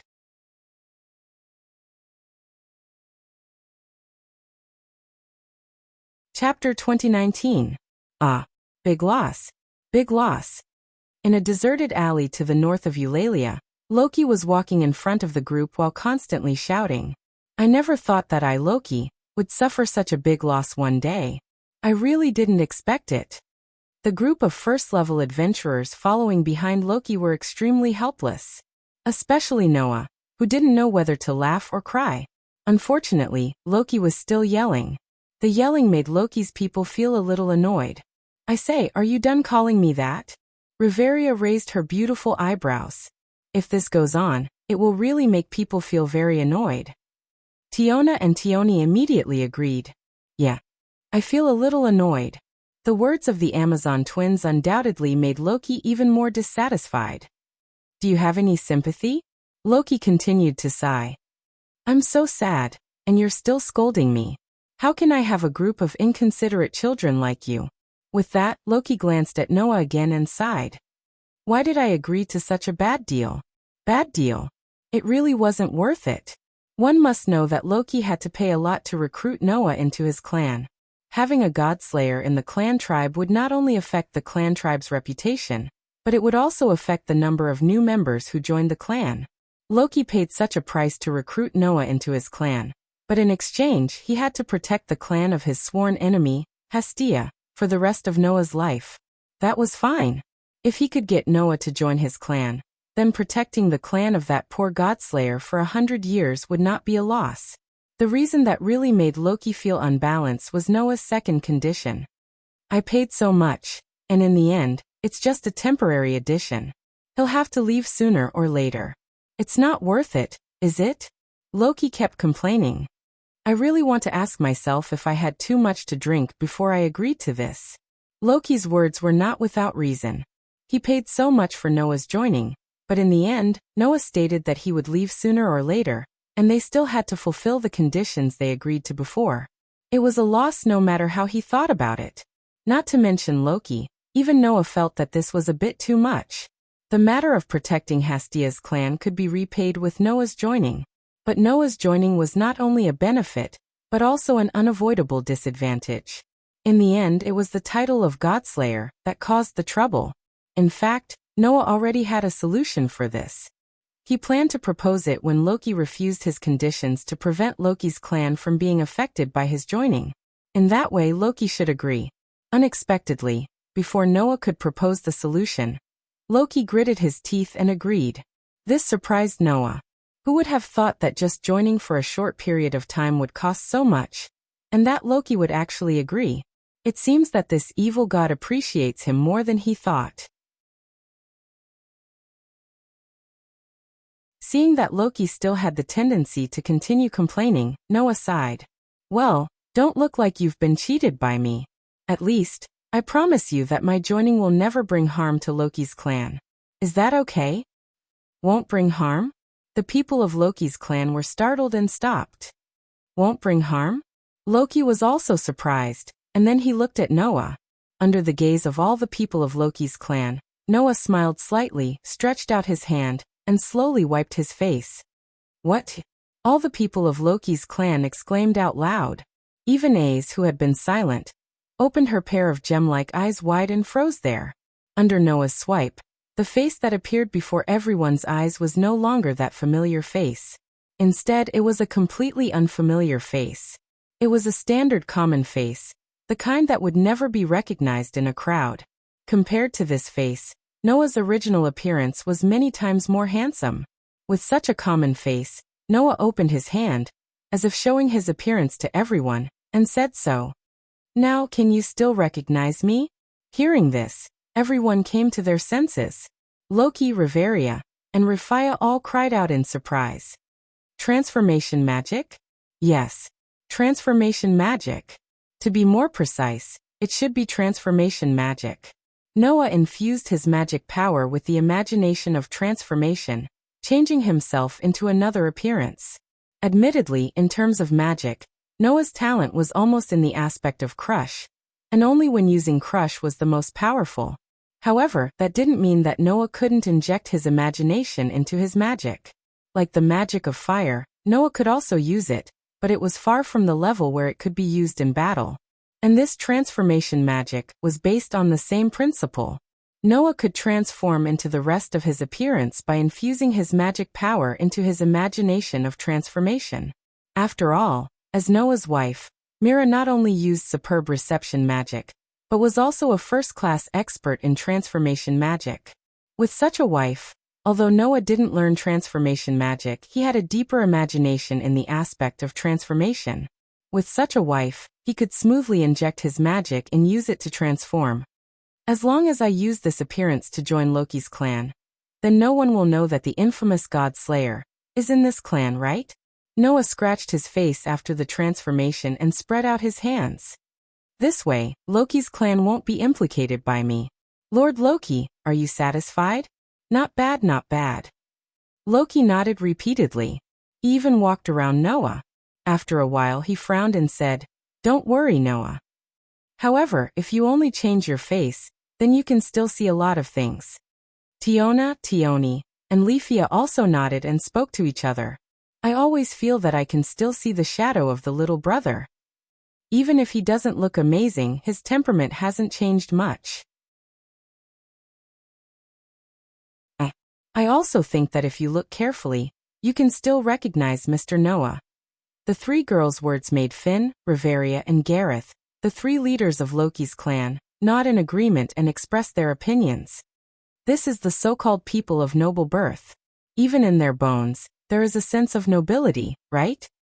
Just like in the elves, the royal family will naturally have a trace of majesty, and it will be easy to be recognized by those in the know. Even if he changes his appearance, that feeling of power is still overwhelming. After everyone expressed their opinions, AIC, who was watching Noah closely, also seemed to be deep in thought. After a while, she said softly, "His presence is too strong, and he will be noticed by others at once." In one sentence, she outlined all the flaws of Noah's transformation. However, that couldn't be helped. Noah's temperament was originally more otherworldly, and his body was hosted by the third perpetual motion machine, a spirit that was the crystallization of human imagination. In addition, he was a reincarnation of a complete fragment of a starting world. No matter how ordinary he looked, he would be exposed because of a strong sense of presence. Is that so? Noah closed his eyes as expected. At this moment, the mana flowing in Noah's body like a torrent slowed down bit by bit, and finally became as slow as a snail crawling. Under such circumstances, Noah's aura, temperament, and sense of presence also weakened bit by bit, and finally converged to become like an ordinary person. Witnessing such a change in Noah with their own eyes, the people of Loki's clan were only amazed. Then Noah opened his eyes, and a very ordinary smile appeared on his face that was not too good-looking, but also not offensive. If I converge my aura, the sense of presence will also weaken a lot. Now, is there still a way to be recognized? Looking at the young man with a smile in front of them, who was just like the most ordinary passerby, everyone was really curious. Good, there's no problem like this. Loki was even more satisfied and waved his hand. Little ones, let's go home. After saying that, Loki walked in the direction of the base camp in high spirits, and there was no more resentment at the beginning. Seeing this, Everyone looked at each other and helplessly followed him. You're tuning in to the Lee May's Sword of Destiny YouTube channel. We're so grateful for your support, and don't forget to subscribe to join us on this incredible journey through captivating stories. Your generosity through donations truly makes a world of difference, as it's the primary source of revenue that allows me to expand and enhance this channel for you. Thank you from the bottom of my heart for being a part of this adventure.